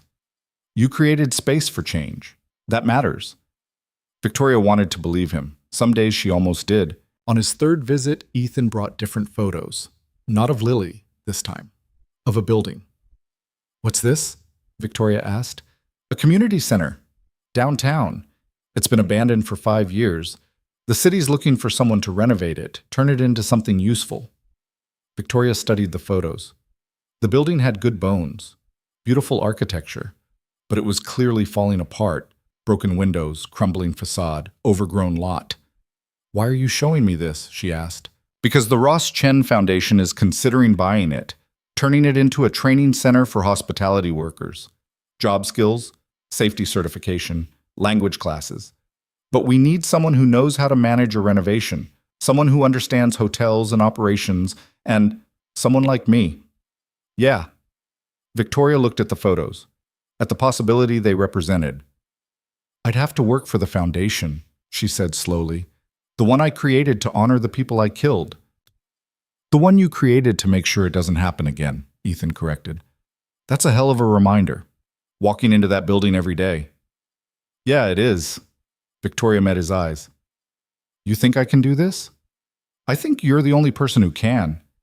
She didn't answer right away, just sat with the weight of it. The idea that maybe redemption wasn't about escaping your mistakes. Maybe it was about living with them, learning from them, using them to build something better. I'll think about it, she said, finally. Ethan smiled. That's all I'm asking. Victoria's release date arrived on a gray morning in April. She'd served 14 months, got 4 months off for good behavior. Carmen had been released 2 weeks earlier, promised to stay in touch, probably wouldn't. Victoria walked out of the facility carrying a plastic bag with her belongings and wearing the same suit she'd worn when she checked in. It didn't fit right anymore. She'd lost weight, muscle tone gone, but it was all she had. Jennifer was waiting in the parking lot. You look terrible, Jennifer said. Thanks. I mean it. You look like you haven't slept in a year. That's about right. They drove in silence for a while. Victoria watched the city pass by outside the window. It looked the same, but felt different. Or maybe she was the one who was different. Where are we going? Victoria asked. My place. For now. Until you figure out what's next. I can't impose. You're imposing. Deal with it. Victoria didn't argue. She was too tired. Jennifer's apartment was in a nice building downtown. 2 bedrooms, modern furniture, the kind of place that screamed successful professional. "Guest room's yours," Jennifer said. "There's clothes in the closet. Figured you'd need something to wear, and food in the fridge. You didn't have to do all this." "I know. I did it anyway." Victoria walked into the guest room, sat on the bed. It was soft. Too soft. She'd gotten used to the thin prison mattress. Her phone, a new one Jennifer had set up, sat on the nightstand. Victoria picked it up, scrolled through the contacts Jennifer had transferred over. Most of them were business associates who probably wanted nothing to do with her now. Board members, investors, people she'd networked with at conferences and charity events. But there were a few that mattered. Jennifer, Ethan, the foundation director. She opened her email. 300 unread messages. She closed it immediately. Instead, she texted Ethan, "I'm out. Thank you for visiting. It meant more than you know." The response came within minutes. "Lily wants to know if you're coming to her spring concert next week." Victoria stared at the message. A little girl she'd never met wanted her to come to a school concert. She typed back, "I'd love to. Send me the details." Then she lay back on the too soft bed and cried. Not from sadness, not from relief, just from the overwhelming realization that maybe, possibly, she could start over. Maybe there was still time to be someone worth knowing. The community center was worse in person than in the photos. Victoria stood outside it 3 days after her release, staring at the building that might become her future. Water damage, structural issues, graffiti covering most of the ground floor. "It's a disaster," she said. "It's a project," the foundation director corrected. Maria Santos, late 30s, had run nonprofits for 15 years and had no patience for self-pity. "And you've handled worse." "I've also ruined worse." "Then don't ruin this one." They walked the perimeter, Maria pointing out what needed fixing, what could be salvaged, what had to be torn down and rebuilt. "Budget's tight," Maria said. "We have enough for the purchase and basic renovation, but anything beyond that we'll need to fundraise." "How much time do we have?" 6 months to make the building functional. Another 6 to build out the programs. Victoria did the math. It was tight, really tight, but doable. "I'll need a team," she said. "Contractors. Designers. Someone who knows building codes. I can get you the contractors. The rest is on you." They stood in what used to be the main hall. Victoria could see it, the potential.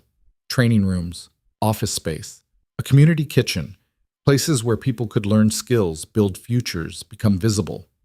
"I'll do it," Victoria said. Maria studied her. "You sure? This isn't about redemption or making yourself feel better. This is real work, hard work. And if you screw it up, a lot of people get hurt." "I know." "Then let's get started." Lily's spring concert was held in the elementary school auditorium on a Thursday evening. Victoria arrived early, feeling out of place in a sea of parents and grandparents. She found a seat in the back, tried to make herself invisible. Ethan spotted her anyway, waved her over to where he was sitting with his mother in the 3rd row. "You came," he said.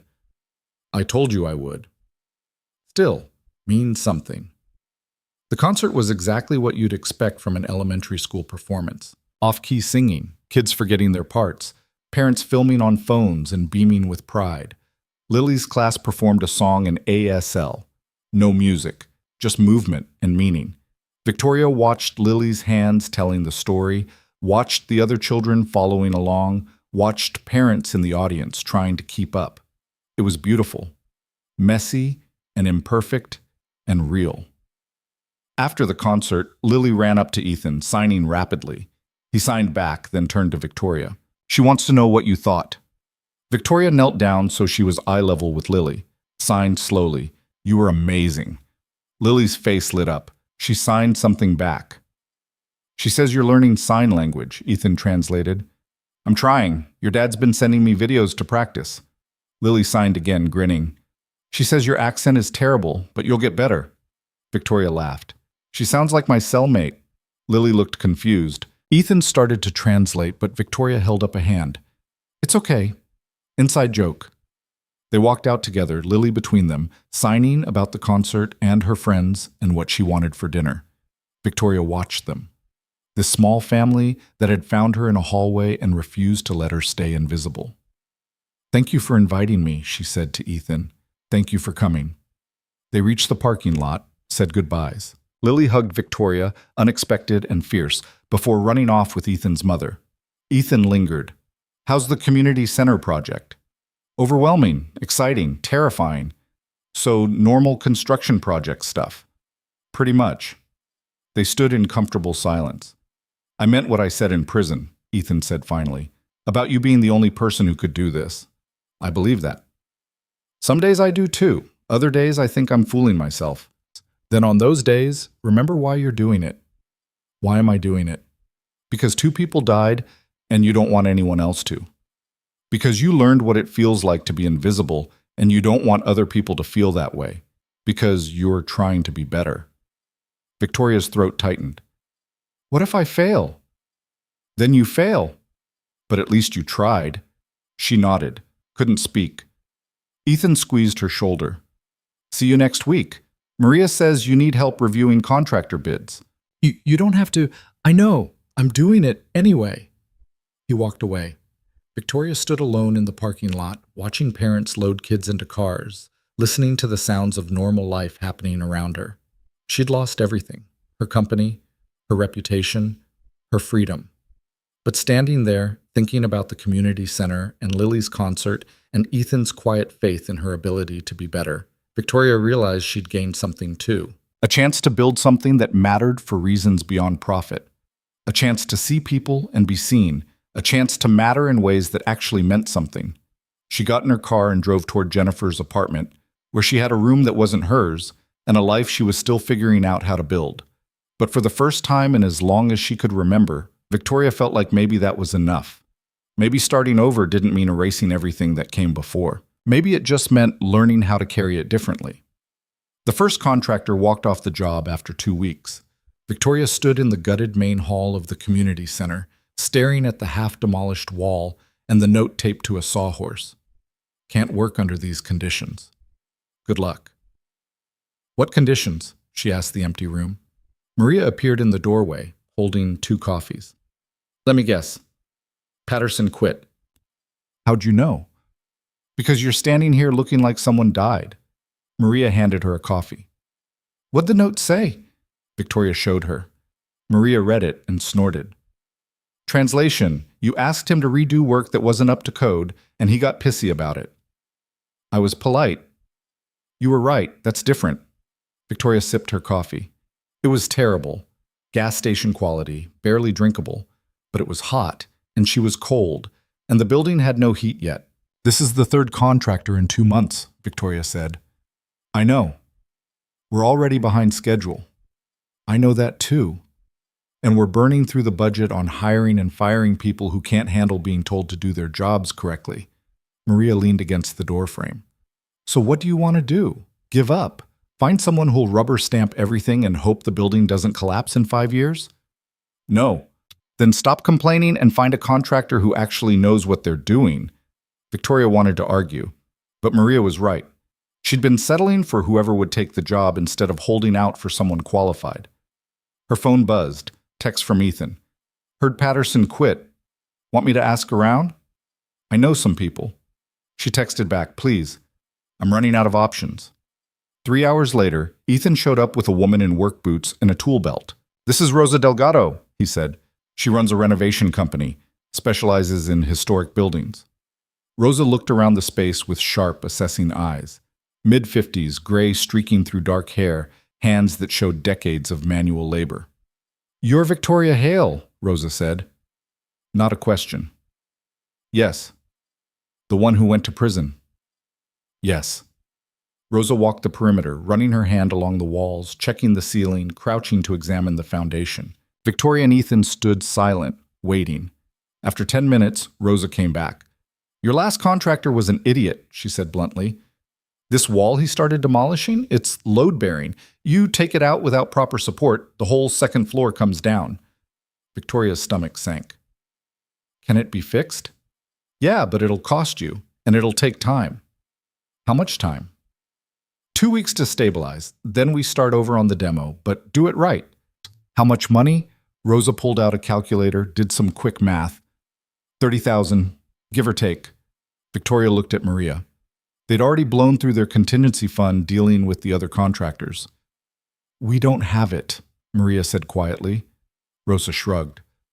Then the building sits like this until you do. Your choice. She started to leave.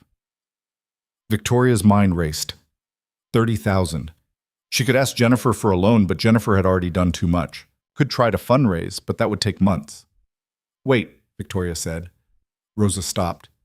If I can get you the money by end of week, can you start Monday? Rosa studied her. You running a scam? No, because I don't work for people who lie. I've got a reputation to protect. I'm not lying. I'll get you the money. How? Victoria didn't know, but she heard herself say, I'll figure it out. Rosa considered this, then nodded. End of week. Cash or certified check. I don't start without payment up front. You'll have it. After Rosa left, Ethan turned to Victoria. How are you going to get $30,000 by Friday? I have no idea. Maria laughed. It sounded slightly hysterical. This is insane. You know that, right? Completely. And you're doing it anyway. What choice do I have? The building's unstable. If we don't fix it, someone gets hurt. Maria and Ethan exchanged looks. There might be one option, Maria said slowly, but you're going to hate it. The option was a fundraising event. Not just any event. A gala. Black tie. Held at the Grand Aurelia Hotel, where Victoria had been held hostage 18 months ago. Absolutely not, Victoria said. It's the fastest way to raise the money, Maria argued. We've got a donor list, people who care about the foundation. We host an event, auction off some items, ask for donations. One night, $30,000. I can't go back there. Why not? Because walking into that building would mean facing everything. The employees she'd failed, the business she'd lost, the version of herself that had cared more about profit margins than people. Because it's too hard, Victoria said. Maria didn't soften. Then I guess the building doesn't get fixed. That's not fair. Life's not fair. You want to build something that matters? Sometimes you have to do things that hurt. Victoria looked at Ethan. He'd been quiet through the whole conversation. What do you think? She asked. Ethan leaned against the wall. I think Maria's right, but I also think you're allowed to say no. You don't owe anyone more pain. But the building will still be here. We'll find another way. Victoria wanted to take that out, to let herself off the hook. But she kept thinking about Amanda Ross and David Chen, about the people who died because she'd taken shortcuts. This building was supposed to make sure that didn't happen to anyone else. And if she couldn't even walk through the doors of her old hotel to raise money for it, what did that say about her commitment? Okay, she said quietly. Let's do the gala. Maria looked surprised. Really? Really, but I'm going to need help. I don't know how to plan events anymore.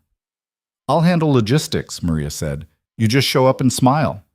I can't promise the smiling part. Fake it. That's what everyone else does. The next 2 weeks were a blur of planning. Maria handled most of it, but Victoria had to approve vendors, review the auction items, help write the invitation copy. Every decision felt surreal. She'd attended 100 galas in her old life, hosted dozens, but always as the person in control, the one everyone wanted to impress. Now she was the cautionary tale, the woman who'd lost everything. Jennifer insisted on buying Victoria a dress. They went shopping together, which was its own kind of torture.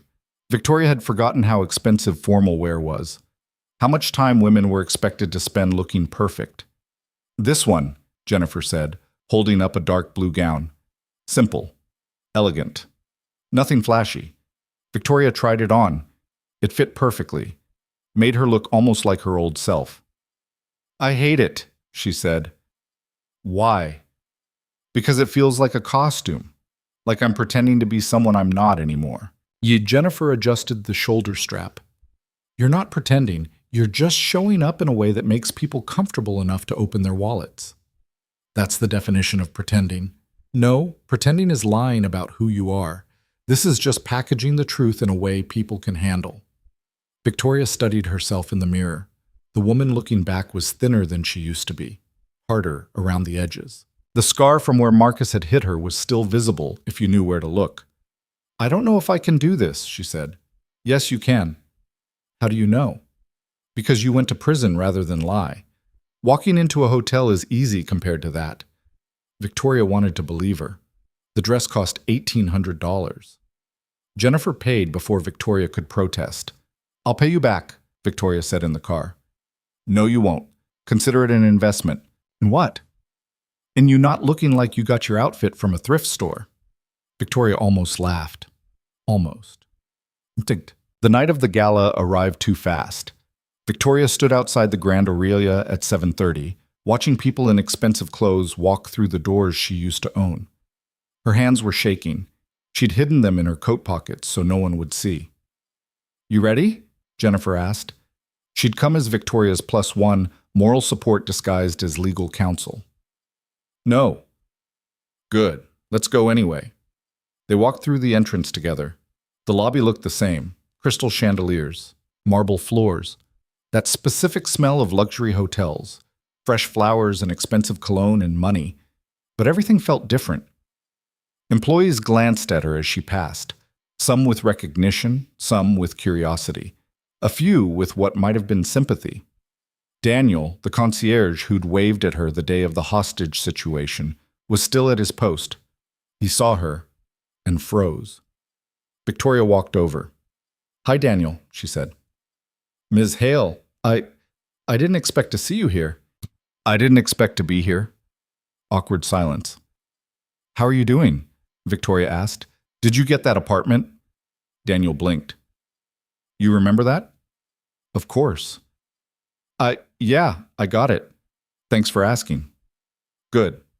I'm glad." She started to walk away, but Daniel called after her. "Ms. Hale? I'm sorry about everything that happened." Victoria turned back.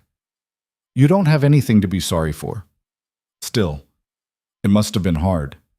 It was. But I'm okay now. She wasn't sure if that was true, but saying it out loud made it feel more possible. The gala was being held in the grand ballroom. Victoria and Jennifer took the elevator to the second floor. With each floor they climbed, Victoria's anxiety ratcheted higher. "Breathe," Jennifer said. "I'm breathing." "You're hyperventilating. There's a difference." The elevator doors opened. The ballroom was packed. 200 people in formal wear, drinking champagne, examining auction items displayed on tables around the perimeter. A string quartet played in the corner. Waiters circulated with trays of hors d'oeuvres. It was perfect, exactly the kind of event Victoria used to throw. Maria spotted them and hurried over. "You made it." "Barely." "Come on, I need you to meet some donors." The next hour was exhausting. Victoria smiled and shook hands and thanked people for coming. Most were polite. Some asked careful questions about the foundation, about the community center, about her plans. A few asked about prison. "What was it like?" a woman in diamonds asked. Victoria wanted to say it was none of her business. Instead, she said, "Educational." The woman laughed like Victoria had made a joke. Ethan arrived at 8:15 with Lily and his mother. Lily wore a purple dress and kept signing about how fancy everything was. Ethan wore the same suit he'd worn to visit Victoria in prison. It still didn't fit quite right. Victoria had never been happier to see anyone. "You came," she said. "Lily insisted. She wanted to see you all dressed up." Lily signed something. Ethan translated. "She says you look like a princess." Victoria knelt down, signed back. "You look like a princess too." Lily beamed. "How's it going?" Ethan asked quietly. "I've shaken approximately 1,000 hands and answered the prison question 6 times. Want me to run interference?" "Please." They worked the room together after that. Ethan had a way of redirecting conversations, of steering people away from invasive questions toward talking about the foundation's work. He was good at making people feel heard without giving them ammunition.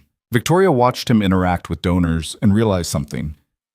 Ethan understood people in a way she never had.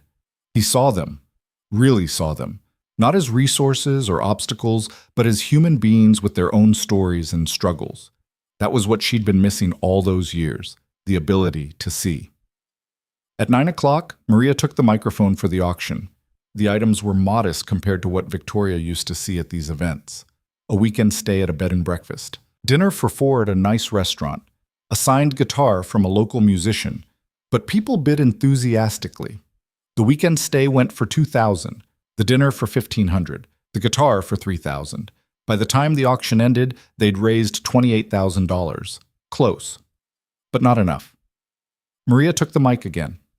Before we wrap up, I want to introduce someone. Victoria Hale, the founder of the Ross Chen Foundation, would like to say a few words. Victoria's heart stopped. "I didn't agree to speak," she hissed at Maria. "I know, but we need $2,000 more, and the only way we're getting it is if you ask." "I can't." "Yes, you can." Jennifer gave her a gentle push toward the stage.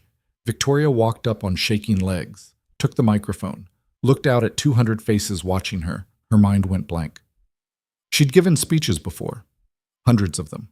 Investor presentations, keynote addresses, award acceptances. She'd always been good at this, commanding a room, projecting confidence, saying exactly what people wanted to hear. But this wasn't that. This was real. "I don't have a prepared speech," Victoria started. Her voice sounded strange through the speakers. "I didn't know I'd be speaking tonight, but Maria's right. We need your help." She took a breath. 5 years ago, 2 people died in a building I owned, Amanda Ross and David Chen. They died because I made choices that prioritized speed and profit over safety. I was warned about problems with the building, and I ignored those warnings because fixing them would have cost money and time I didn't want to spend. The room had gone silent. For years, I told myself it wasn't my fault, that I couldn't have known, that it was just an accident. But the truth is, I did know, and I didn't care enough to stop it. Someone in the back shifted uncomfortably. I went to prison for that, 14 months. And when I got out, I had to decide what to do with the rest of my life. I could have disappeared, found some quiet corner and tried to forget. But I kept thinking about Amanda and David, about their families, about all the other people in this industry who work hard and deserve to be safe and are counting on people like me to actually give a damn. Victoria's hands had stopped shaking. "So I'm building a training center, a place where hospitality workers can learn skills and safety protocols and know that their lives matter. But we're $2,000 short of being able to fix a structural problem that could hurt people if we don't address it. And I'm asking you, I'm begging you to help us close that gap." She paused. "I know a lot of you are here because you're curious, because you wanted to see the woman who confessed on national television, who went to prison, who lost everything. And that's okay. I get it. But while you're here, while you're watching, please see the work we're trying to do. Please see the people we're trying to help.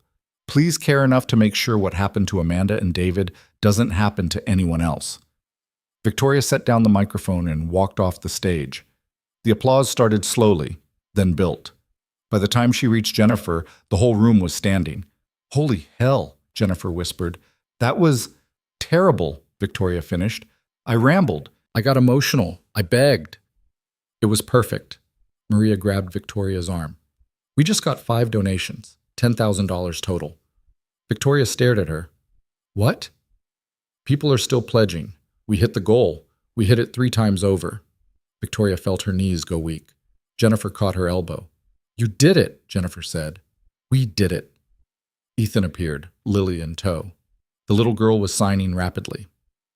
"She says that was the best speech she's ever seen," Ethan translated. "And she's seen a lot of school assemblies, so that's high praise." Victoria laughed. Came out shaky, almost a sob. "Thank you for being here," she said. "Where else would we be, man?" The community center reopened 6 months later. Not fully, just the first floor. But it was functional, safe, ready to start serving people. Rose's crew had done incredible work. The main hall now held rows of tables and chairs for classes. 2 smaller rooms were set up as computer labs. The kitchen had been completely rebuilt, equipped for teaching food safety and preparation. It wasn't fancy. The furniture was secondhand, the paint job was basic, but it was solid, built to last. Built right. Victoria stood in the main hall the morning of the soft opening, looking around at what they'd created. Maria walked in carrying boxes of supplies. Stop admiring your own work and help me set up. I'm not admiring. I'm making sure everything's ready. It's ready. It's been ready for 3 days. You're just anxious. Victoria didn't argue because it was true. They were expecting 30 people for the first day, mostly word of mouth, people Maria knew, employees from local hotels, friends of friends who'd heard about the program. At 9 a.m., they unlocked the doors. 50 people showed up, then 70. By 10, there were over 100 people crowded into the main hall, filling out applications, asking questions, looking around with expressions that ranged from hope to skepticism. Victoria moved through the crowd, answering questions, directing people to different stations. She recognized a few faces from her old hotels, housekeepers, kitchen staff, people who'd worked for her and probably had every reason to hate her. One woman approached her, late 40s, tired eyes. "You don't remember me," the woman said. "I'm sorry. Carmen Torres, we were cellmates." Victoria's breath caught. "Carmen, I didn't know you'd be here. Maria told me about the program. Thought it might help me find work. Turns out having a record makes it hard to get hired." I know the feeling." Carmen looked around. "This place, it's good. You did good. I'm trying. Trying's more than most people do." They stood in awkward silence. "There's a job opening," Victoria said. "Assistant coordinator, helping manage the programs, working with participants. Pays not great, but it's steady." Carmen's eyes narrowed. "You offering it to me? If you want it. Why?" "Because you know what it's like to be here, to be starting over. And because I trust you to call me on my bullshit if I start screwing up again." Carmen laughed. "That's the worst job interview I've ever had. Is that a yes?" "Yeah, it's a yes." Victoria felt something loosen in her chest. One more person seen, one more chance to get it right. The first class started at 11. Basic safety certification. 25 people crammed into one of the training rooms, taking notes while an instructor walked them through OSHA regulations and emergency procedures. Victoria watched from the doorway. Ethan joined her. "Pretty good turnout. Better than expected." "You built something that matters. People can tell." "I haven't built anything yet. This is just the beginning." Exactly. They stood together, watching people learn things that might save their lives someday. Things Victoria should have taught years ago. Lily appeared, tugging on Ethan's sleeve. She signed something. "She wants to show you the art room," Ethan translated. One of the instructors let her help decorate. Victoria let Lily drag her down the hall to a small room that had been converted into a creative space. The walls were covered in drawings from local kids, bright colors, abstract shapes, messages of hope. Lily pointed to one drawing in particular. It showed a building with people streaming in and out, all holding hands. At the top, in careful letters, "Everyone matters." "Did you make this?" Victoria asked. Lily nodded, beaming. Victoria knelt down, signed, "It's beautiful. Can I keep it?" Lily shook her head, signed back, "It belongs here. So everyone can see." Right, of course. The message wasn't for Victoria. It was for everyone who walked through these doors. Everyone matters. Not just the successful ones. Not just the visible ones. Everyone. That was the whole point. Sate. The official grand opening happened 2 months later. Bigger event this time. Local press, city council members, representatives from hotels across the region who'd started partnering with the foundation. Amanda Ross's daughter came. So did David Chen's son. They cut the ribbon together while cameras flashed. Victoria stayed in the background. This wasn't about her. But afterward, Amanda's daughter sought her out. "Thank you," she said, "for doing this, for making something good come from something terrible. I should have done it sooner." "Maybe, but you're doing it now. That counts." David's son shook her hand. "My father would have liked this place. He believed everyone deserved a chance to learn and grow. I wish I'd known him." "Me too." They talked for a while. About the programs. About the impact. About how many people had already gone through training and found better jobs, safer working conditions. Hope. Over 400 people in 8 months. It wasn't enough. Would never be enough to balance what Victoria had taken. But it was something. As the crowd thinned out, Victoria found herself alone in the main hall again. The space that had been a wreck 8 months ago was now full of light and purpose. Her phone buzzed. Text from Jennifer. Saw the coverage on the news. You looked good. Almost happy. Victoria typed back, almost. She walked through the building one more time, past the training rooms where people were learning skills that would change their lives, past the computer labs where immigrants were taking English classes, past the kitchen where teenagers from low-income families were getting culinary training. This was what power actually looked like. Not control, not dominance, just the ability to make space for other people to grow. Victoria stepped outside. The sun was setting, painting the sky in shades of orange and pink. Ethan was waiting by his car, Lily already buckled in the back. Need a ride? He asked. I've got my own car. I know. I'm offering anyway. Victoria looked at him, at this man who'd saved her life with a mop bucket and refused to let her give up on herself. Yeah, she said. I'd like that. She got in the passenger seat. Lily signed hello from the back. Victoria signed back, her grammar still clumsy but improving. They drove through the city as evening fell, past the Grand Aurelia, where Victoria used to work, past the courthouse where she'd been sentenced, past Jennifer's apartment where she still lived, saving money, rebuilding. Where to? Ethan asked. Victoria thought about it, about where she'd been and where she was going and all the space in between. Somewhere normal, she said. Dinner. Something easy. I know a place. They ended up at a diner. Nothing fancy. Vinyl booths and laminated menus and coffee that tasted like it had been sitting in the pot for 3 hours. It was perfect. Lily colored on her placemat while they waited for food. Ethan told stories about work, funny incidents with guests, new safety protocols being implemented across all the Hale properties. They're still using your name, he said, even after everything. They can have it. I'm done with that version of myself. What version are you now?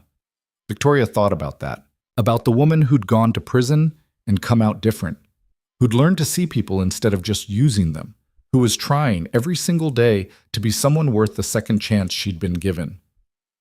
I don't know yet, she said honestly. Still figuring it out. That's okay. Most people spend their whole lives figuring it out. Did you figure it out? Ethan looked at Lily, who was showing him her drawing, a picture of the three of them sitting in this exact diner. Yeah, he said quietly. I think I did. Took me a while, but I got there. How? Stopped trying to be perfect. Started trying to be present. Victoria nodded. That made sense. Their food arrived. They ate and talked and watched Lily make elaborate stories out of sugar packets and napkins. Normal things. Easy things. Things that used to bore Victoria to tears. Now they felt like miracles. After dinner, Ethan drove her back to Jennifer's building. Thanks for tonight, Victoria said. Any time. She started to get out, then stopped. Ethan? That day in the hallway, when I signed for help, why did you do it? Why did you risk everything to save someone you didn't even know? He was quiet for a moment, then said, because someone once told me that courage doesn't need recognition. It just needs action. And I figured if I didn't act when someone needed me, what was the point of being there at all? Who told you that? My daughter, in her own way. She lives in a world that doesn't always see her, and every day she chooses to keep showing up anyway. That's courage. Real courage. Not the flashy kind, just the everyday kind that keeps going even when it's hard. Victoria felt tears sting her eyes. She's lucky to have you. I'm lucky to have her. Victoria got out of the car, waved goodbye to Lily through the window, watched them drive away. Then she went upstairs to the apartment that wasn't hers, to the life she was still building, to the future that was uncertain and terrifying and full of possibility. And for the first time in as long as she could remember, Victoria Hale felt like maybe she was exactly where she needed to be. 1 year after the community center opened, Victoria got a call she wasn't expecting. She was in her office, a cramped room on the second floor of the building, barely bigger than her prison cell had been, when her phone rang. Unknown number. She almost didn't answer. Victoria Hale, she said. Ms. Hale, this is Robert Kim, federal prosecutor. We met during your case. Victoria's stomach dropped. I remember. I'm calling because we've made an arrest. Sharon Kim, one of Marcus Vale's co-conspirators. She was picked up in Barcelona 3 days ago. Extradition's being processed. Victoria sat down slowly. Okay. She's willing to testify against the others. Angela Reeves and Thomas Park. In exchange, we're offering a reduced sentence. But there's a complication. What kind of complication? She claims Marcus Vale wasn't the ringleader, says there was someone else, someone still out there. The room suddenly felt too small. Who? Victoria asked. She won't say unless we guarantee full immunity, and I'm not willing to do that without corroboration, which is why I'm calling you. I don't understand. Did Marcus ever mention anyone else? A partner? Someone funding the operation? Victoria tried to remember. That day in the Sapphire Suite felt like a lifetime ago. Marcus's voice, the gun, the contract. He said he'd worked alone, she said slowly. Said it was personal. People lie when they're cornered. He also died. Kind of hard to corroborate anything now. Kim was quiet for a moment. If Sharon's telling the truth, there's someone out there who helped plan a conspiracy to commit fraud and kidnapping. Someone who walked away clean while Marcus took the fall. What do you want from me? Permission to go through your old company records, personnel files, financial statements, anything that might show a connection between Marcus and someone else in your organization. Victoria thought about the company, about the interim CEO who'd stabilize things, about the employees who were finally getting the protections they deserved. Will this hurt them? The people still working there? I can't promise it won't. Investigations have consequences. Victoria closed her eyes. Always a cost. Always someone getting hurt. Do what you need to do, she said, but be careful. Most of the people there had nothing to do with this. Understood. I'll be in touch. He hung up. Victoria sat in her office, staring at the phone. After everything, the confession, the prison time, the rebuilding, it still wasn't over. The past kept reaching forward, demanding attention. She called Jennifer. We have a problem, Victoria said. The investigation took 3 months. During that time, Victoria tried to focus on the center. They'd expanded the programs, added childcare services so parents could attend classes, started a job placement program, partnered with local hotels to create apprenticeships. Carmen turned out to be a natural administrator. She ran the day-to-day operations with an efficiency that surprised everyone, including herself. I'm good at this, Carmen said one afternoon, reviewing enrollment numbers. You sound surprised, Victoria said. I am. I spent 20 years running a nonprofit and thought I was barely competent. Turns out I was just working with terrible systems. Good systems make everyone look competent. Bad systems make everyone look incompetent. Is that from a management book? From experience? They were in Victoria's office, going through applications for the next training cycle. Over 200 people had applied. They only had space for 60. How do we choose? Carmen asked. We don't. We expand. With what money? Victoria pulled out a folder.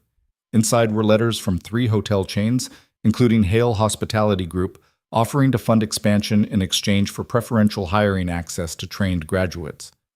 Carmen read through them. They want to pay us to train their workers? Cheaper than doing it in-house, and they get people who actually know safety protocols. This is huge. It's a start. Carmen set down the letters. You know what's weird? A year ago, you were in prison. Now you're negotiating deals with hotel chains. How does that happen?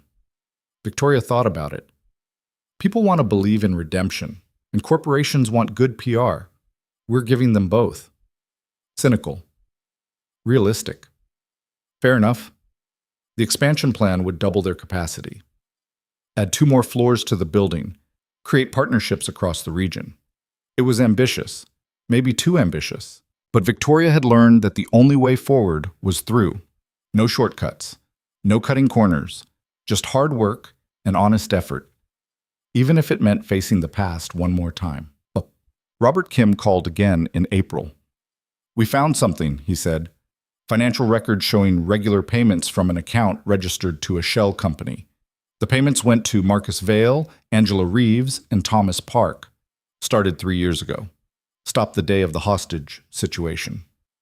Who owned the shell company? That's the problem. It's buried under so many layers we can't trace it. But we found something else. Email correspondence between the shell company and someone inside Hale Hospitality. Someone who had access to your schedule, your security details, your business plans. Victoria's blood went cold. Who? We don't know yet. The emails were sent through an encrypted server, but Sharon Kim says she can identify them if we give her immunity. You think she's telling the truth? I think she's desperate. Whether that makes her truthful or just willing to say anything, hard to tell. Victoria rubbed her temples. What do you need from me? Testimony. If this goes to trial, we'll need you to explain the company's structure, the personnel decisions, why these people had access to sensitive information. I'll do it, but I'm not going back to that life. Whatever happens with the investigation, I'm staying here, at the center. I'm not asking you to go back.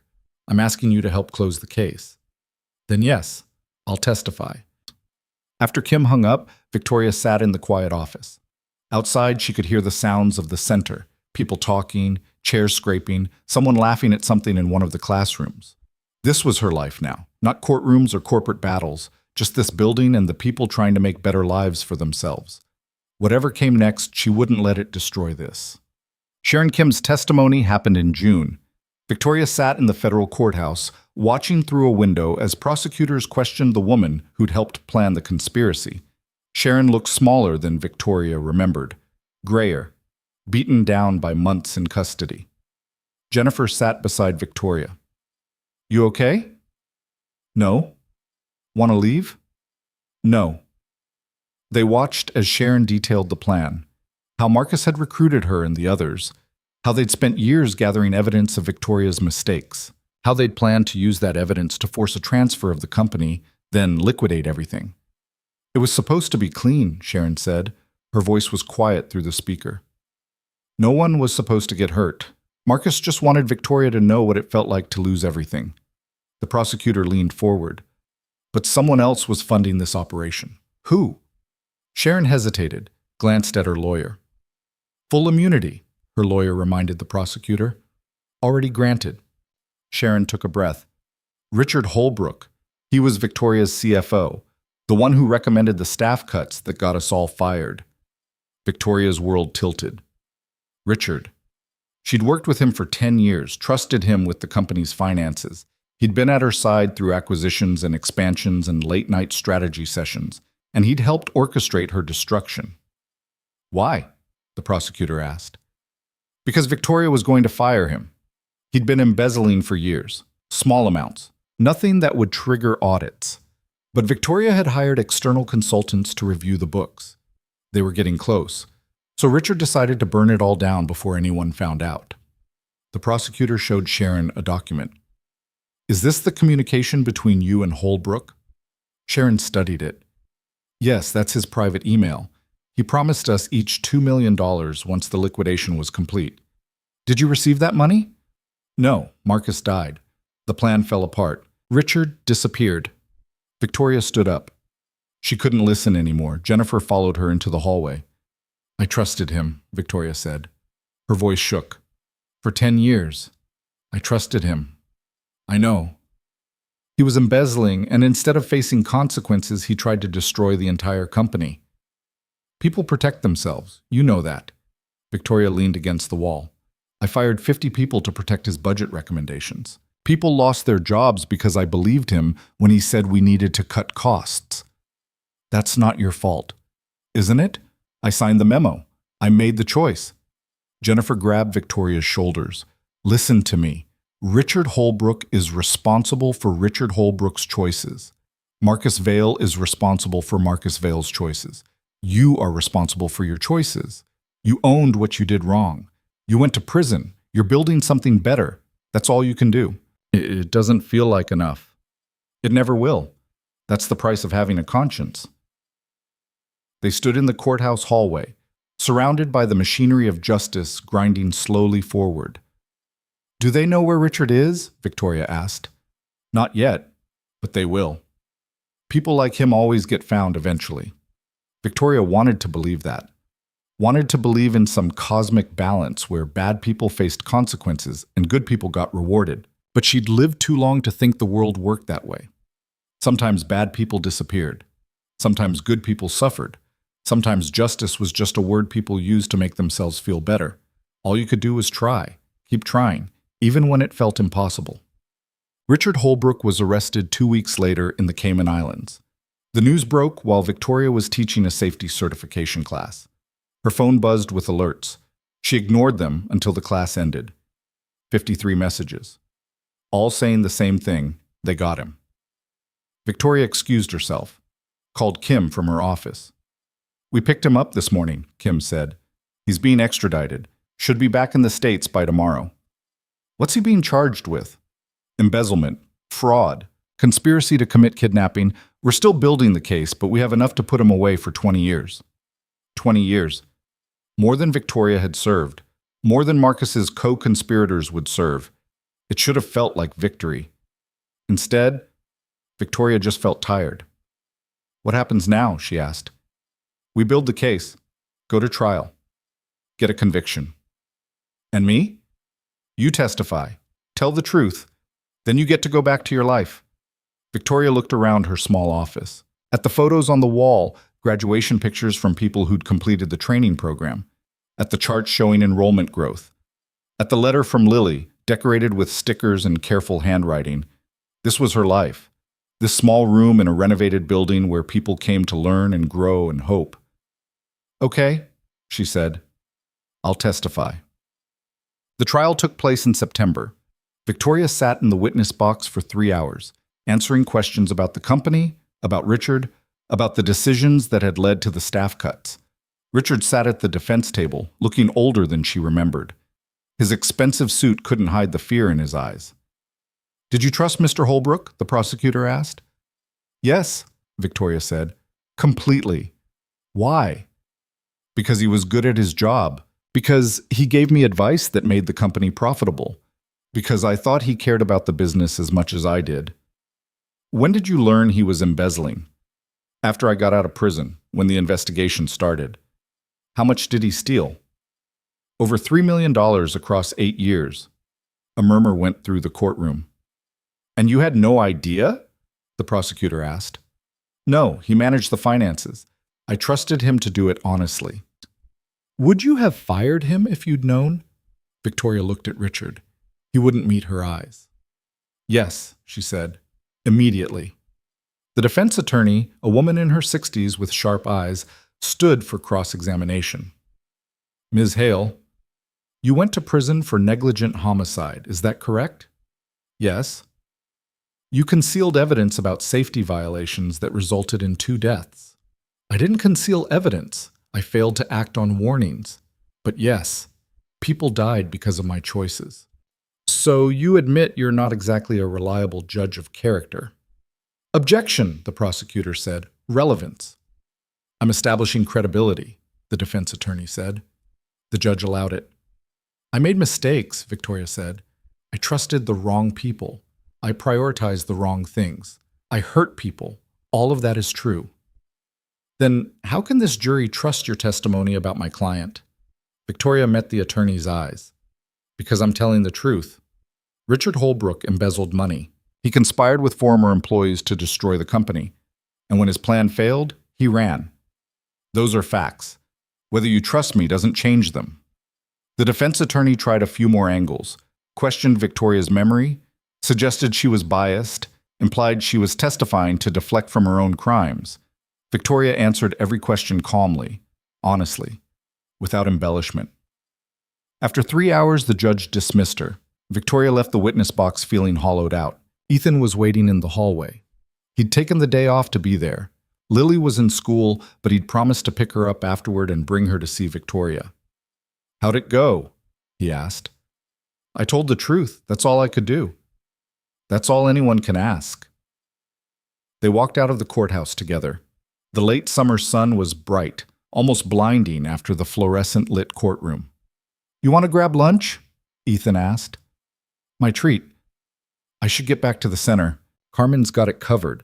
She texted me, said to make sure you actually eat something instead of just working through the anxiety." Victoria smiled despite herself. "She knows me too well."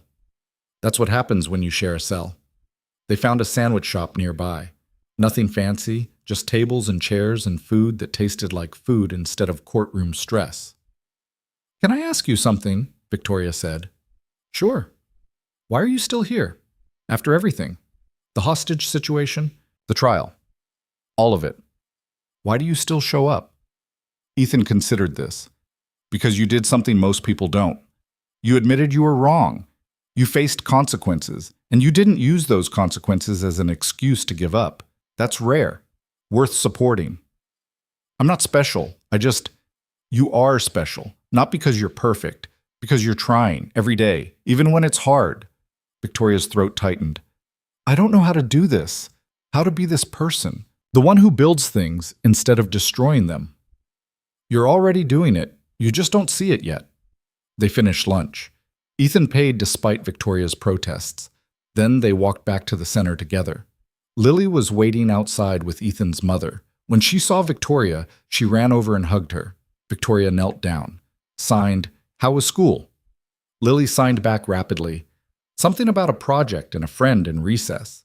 Victoria's ASL still wasn't perfect, but it was good enough to understand the important parts. "I'm proud of you," Victoria signed. Lily beamed, then signed, "I'm proud of you too." Victoria blinked back tears. Sometimes redemption wasn't about grand gestures. Sometimes it was just a little girl telling you she was proud, and believing maybe you deserved to hear it. The jury deliberated for 2 days. Victoria didn't attend the verdict reading. She was at the center, teaching a workshop on conflict resolution in the workplace. Carmen interrupted 15 minutes before the end. "Jury's back," she said. Victoria looked at the 20 people in the room, people who'd come here to learn, to grow, to build better lives. "I need to step out for a minute," she told the class. "Carmen will finish up." She went to her office, closed the door, turned on the live stream of the verdict on her laptop. Richard stood as the jury foreman read the decision. On the count of embezzlement, guilty. On the count of fraud, guilty. On the count of conspiracy to commit kidnapping, guilty. All counts. Guilty on all counts. The judge set sentencing for 6 weeks out, maximum of 25 years. Richard's face crumpled. His attorney put a hand on his shoulder. The bailiff moved forward to escort him out. Victoria closed the laptop. She should have felt something. Relief. Vindication. Closure. Instead, she just felt empty. Another person going to prison. Another life destroyed. More families hurt. The cycle continuing endlessly. There was a knock on her door. "Come in," she said. Ethan entered. Lily was with him. "We heard," Ethan said. "Wanted to make sure you were okay." "I don't know what I am." Lily signed something. Ethan translated. "She wants to know if the bad man is going away." Victoria nodded. "Signed to Lily?" "Yes." "He is." "Good. Then you're safe. If only it were that simple. If only putting bad people in prison made everyone else safe. But Victoria had learned the hard way that safety wasn't about punishment. It was about prevention. About building systems that protected people before harm happened. That's what the center was. A prevention system. A way to keep people safe by giving them knowledge and skills and voices. Richard going to prison didn't make anyone safer, but the center did. That was the work that mattered. "I need to finish the workshop," Victoria said. "We can wait," Ethan said. "Take you to dinner after." "You don't have to." "We want to." Victoria looked at them. This man and his daughter who kept showing up, who kept believing she was worth their time. "Okay," she said. "Dinner sounds good." 6 months later, the center celebrated its 2nd anniversary. They'd grown to serve over 1,000 people, expanded to include GED programs and English classes and mental health services, created partnerships with 15 hotel chains and 3 restaurant groups. The building that had been a wreck 2 years ago was now a thriving hub. Victoria stood in the main hall during the anniversary celebration, watching people laugh and talk and share stories about how the programs had changed their lives. Carmen was across the room chatting with donors. Maria was giving a tour to city council members. Rosa's construction crew, who'd stayed on to help with the expansion, were showing off the new 3rd floor. And in the corner, Ethan and Lily were teaching a group of kids some basic ASL signs. Jennifer appeared at Victoria's elbow. "You did it." We did it, Victoria corrected. Don't be modest. This was your vision. Vision's cheap. Execution is what matters. Jennifer laughed. You've changed. I hope so. Otherwise, the last 3 years were a waste. They stood together, watching the celebration. I have something for you, Jennifer said. She pulled out an envelope. The Board of Hale Hospitality voted last week. They want to commission a plaque for the lobby of the Grand Aurelia. Victoria took the envelope. Inside was a mock-up of the design. In honor of Amanda Ross and David Chen, whose memory inspired the Ross Chen Foundation and the commitment to worker safety across all Hale hospitality properties. Their lives mattered. Their legacy continues. Below that, smaller text. Established by Victoria Hale, 2024. Victoria stared at it. I can't accept this. It's not really about you accepting. They're doing it anyway. My name shouldn't be on there. Why not? You built the foundation. You created the programs. You did the work. I also killed them. My negligence. My choices. Jennifer took the envelope back. You want to know what I think? I think spending the rest of your life punishing yourself doesn't honor their memory. Building something that saves other lives, that honors their memory. I'm not looking for credit. I know. That's why you deserve it.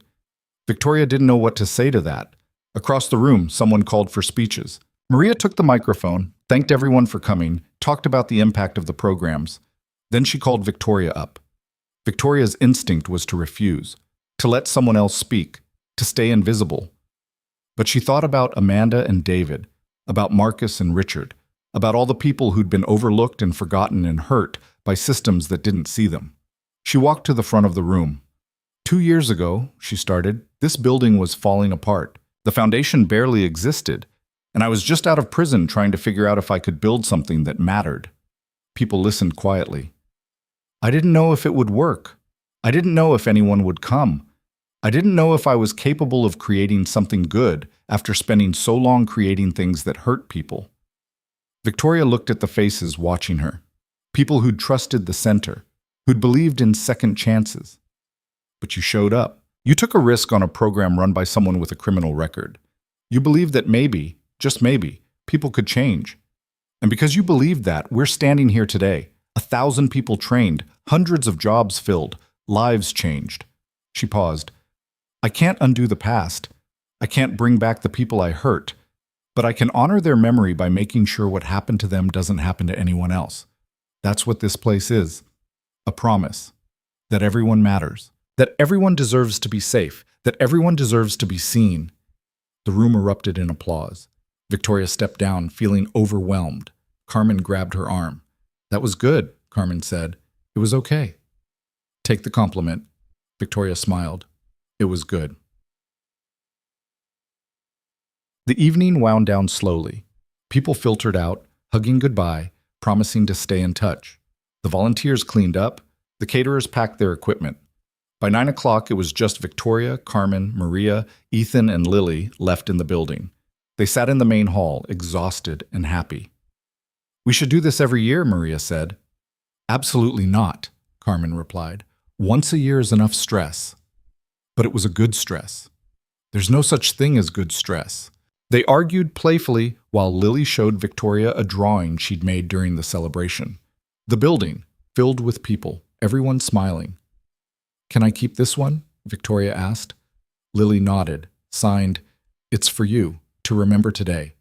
Victoria carefully folded the drawing, put it in her pocket. Ethan checked his watch. We should head out, school night. Lily groaned but stood. She hugged Victoria goodbye, then Carmen and Maria. See you this weekend? Ethan asked Victoria. For what? Lily's birthday. We're having a small party, just family. She wanted to invite you. Victoria felt her chest tighten. I'm not family. She thinks you are. That's what matters. Victoria looked at Lily, who was signing something to Carmen across the room. I'll be there, Victoria said. Ethan smiled. Good. After they left, Victoria helped Carmen and Maria finish cleaning. You're different tonight, Maria observed. How so? Lighter. Like maybe you're finally believing this is real. Victoria thought about that, about the building and the people and the work they'd done together. Yeah, she said. Maybe I am. They locked up around 10. Carmen and Maria headed to their cars. Victoria stood outside for a moment, looking at the building. 2 years ago, this had been a ruin. Now it was a beacon. She'd built that. Not alone, but she'd been part of it. That had to count for something. Victoria got in her car and drove to Jennifer's apartment. She'd been saving money, planning to get her own place soon. But for now, Jennifer's guest room was home. When she got there, Jennifer was still awake, working on her laptop. "How was the celebration?" Jennifer asked. "Good. Really good." "You sound surprised." "I am. I keep waiting for something to go wrong." Jennifer closed her laptop. "Things will go wrong. They always do. But that doesn't mean you can't enjoy the moments when things go right." Victoria sat down on the couch. "The plaque. For the Grand Aurelia. I've been thinking about it." "And?" "I want my name removed. Just have it say the foundation established the commitment to worker safety. No mention of me." "Victoria, I'm serious. This isn't about me. It never was." Jennifer studied her. "You're still punishing yourself." "No, I'm just being honest about what I deserve credit for and what I don't. You built the foundation. You created the programs. I deserve to remember that 2 people died because of me. And the best way to honor them is to make sure this work continues long after I'm gone. Putting my name on a plaque makes it about me. Taking my name off makes it about them." Jennifer was quiet for a long moment, then nodded. "Okay, I'll tell the board. Thank you." Victoria went to bed that night feeling settled. Not happy, exactly, but at peace. She'd never stop carrying the weight of what she'd done. Amanda and David would always be with her. But maybe that was okay. Maybe carrying that weight was how she stayed accountable, how she remembered to do better. Maybe redemption wasn't about forgetting the past. It was about carrying it forward and using it to build something better. Lily's birthday party was held at a park on Saturday afternoon. It was small, just Ethan's family, a few of Lily's friends from school, and Victoria. They had cake and presents and games that mostly involved kids running in circles screaming. Victoria sat on a bench with Ethan's mother, watching Lily open presents. "You're good with her," Ethan's mother said. "I'm trying. Ethan says you've been teaching her about business, how to manage money, how to plan." "She asked. I figured it couldn't hurt. She wants to run a non-profit someday, like you." Victoria looked at Lily, who was showing off a new art set to her friends. "I'm not running a non-profit. I'm just trying to do something useful." "That's what running a non-profit is." "Fair point." Lily came over, dragging Ethan behind her. She signed rapidly. "She wants you to see something," Ethan translated. They walked to a tree at the edge of the park. Lily pointed up. There, carved into the bark, were 3 words. "Everyone matters. Always." "Did you do this?" Victoria asked. Lily nodded proudly. Signed, "So people remember." Victoria knelt down. "It's perfect. Thank you." Lily hugged her. Victoria hugged back, feeling the weight and warmth of this small person who believed in her.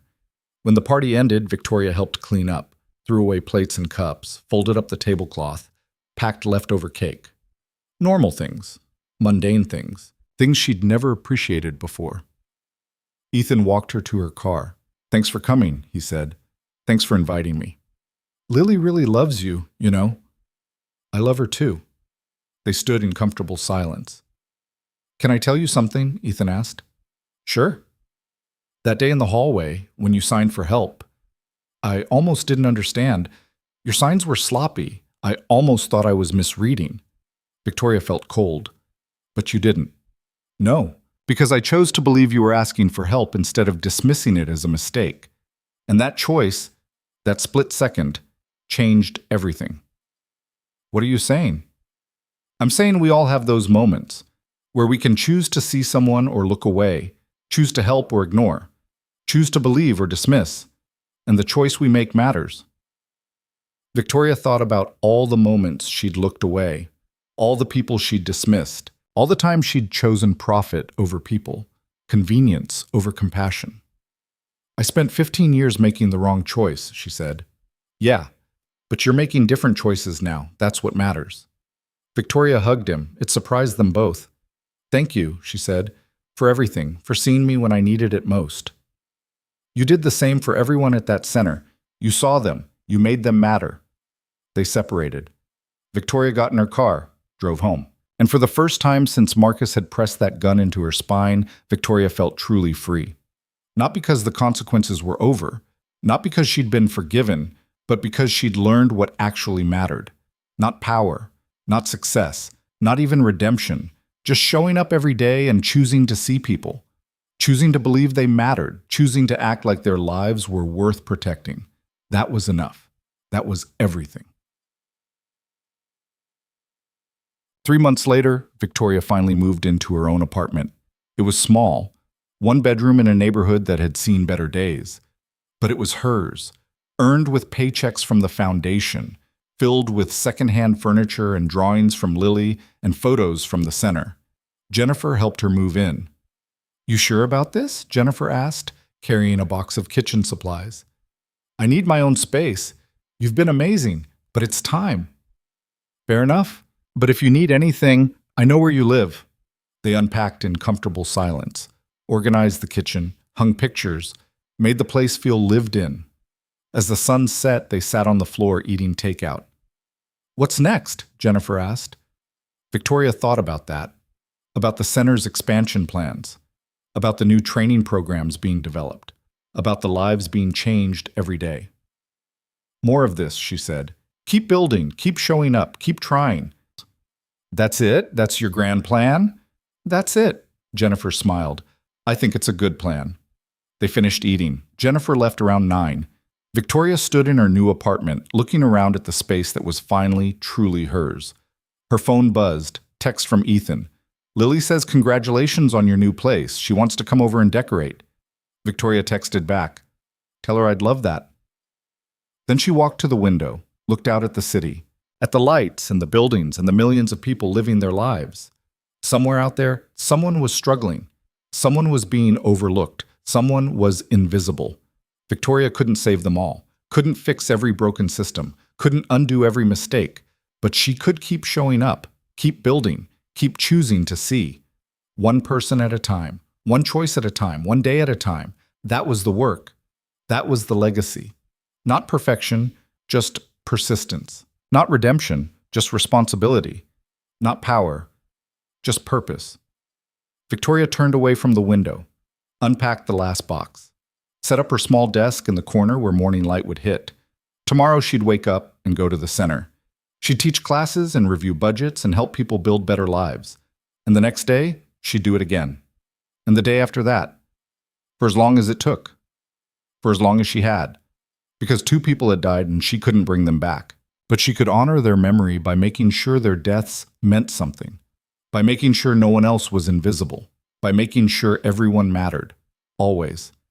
Victoria lay down in her new bed, closed her eyes, and for the first time in years she slept without nightmares, not because the past was gone, but because she'd finally learned how to carry it forward, how to let it make her better instead of letting it break her, how to be someone worth the second chance she'd been given, not perfect, just present, not powerful, just purposeful, not invisible, but finally truly seen. And in a quiet apartment in a city full of strangers, Victoria Hale, ex-CEO, ex-convict, builder of second chances, finally understood what it meant to matter, not for what she had, not for what she'd lost, but for what she chose to do with whatever time she had left. That was enough. That was everything.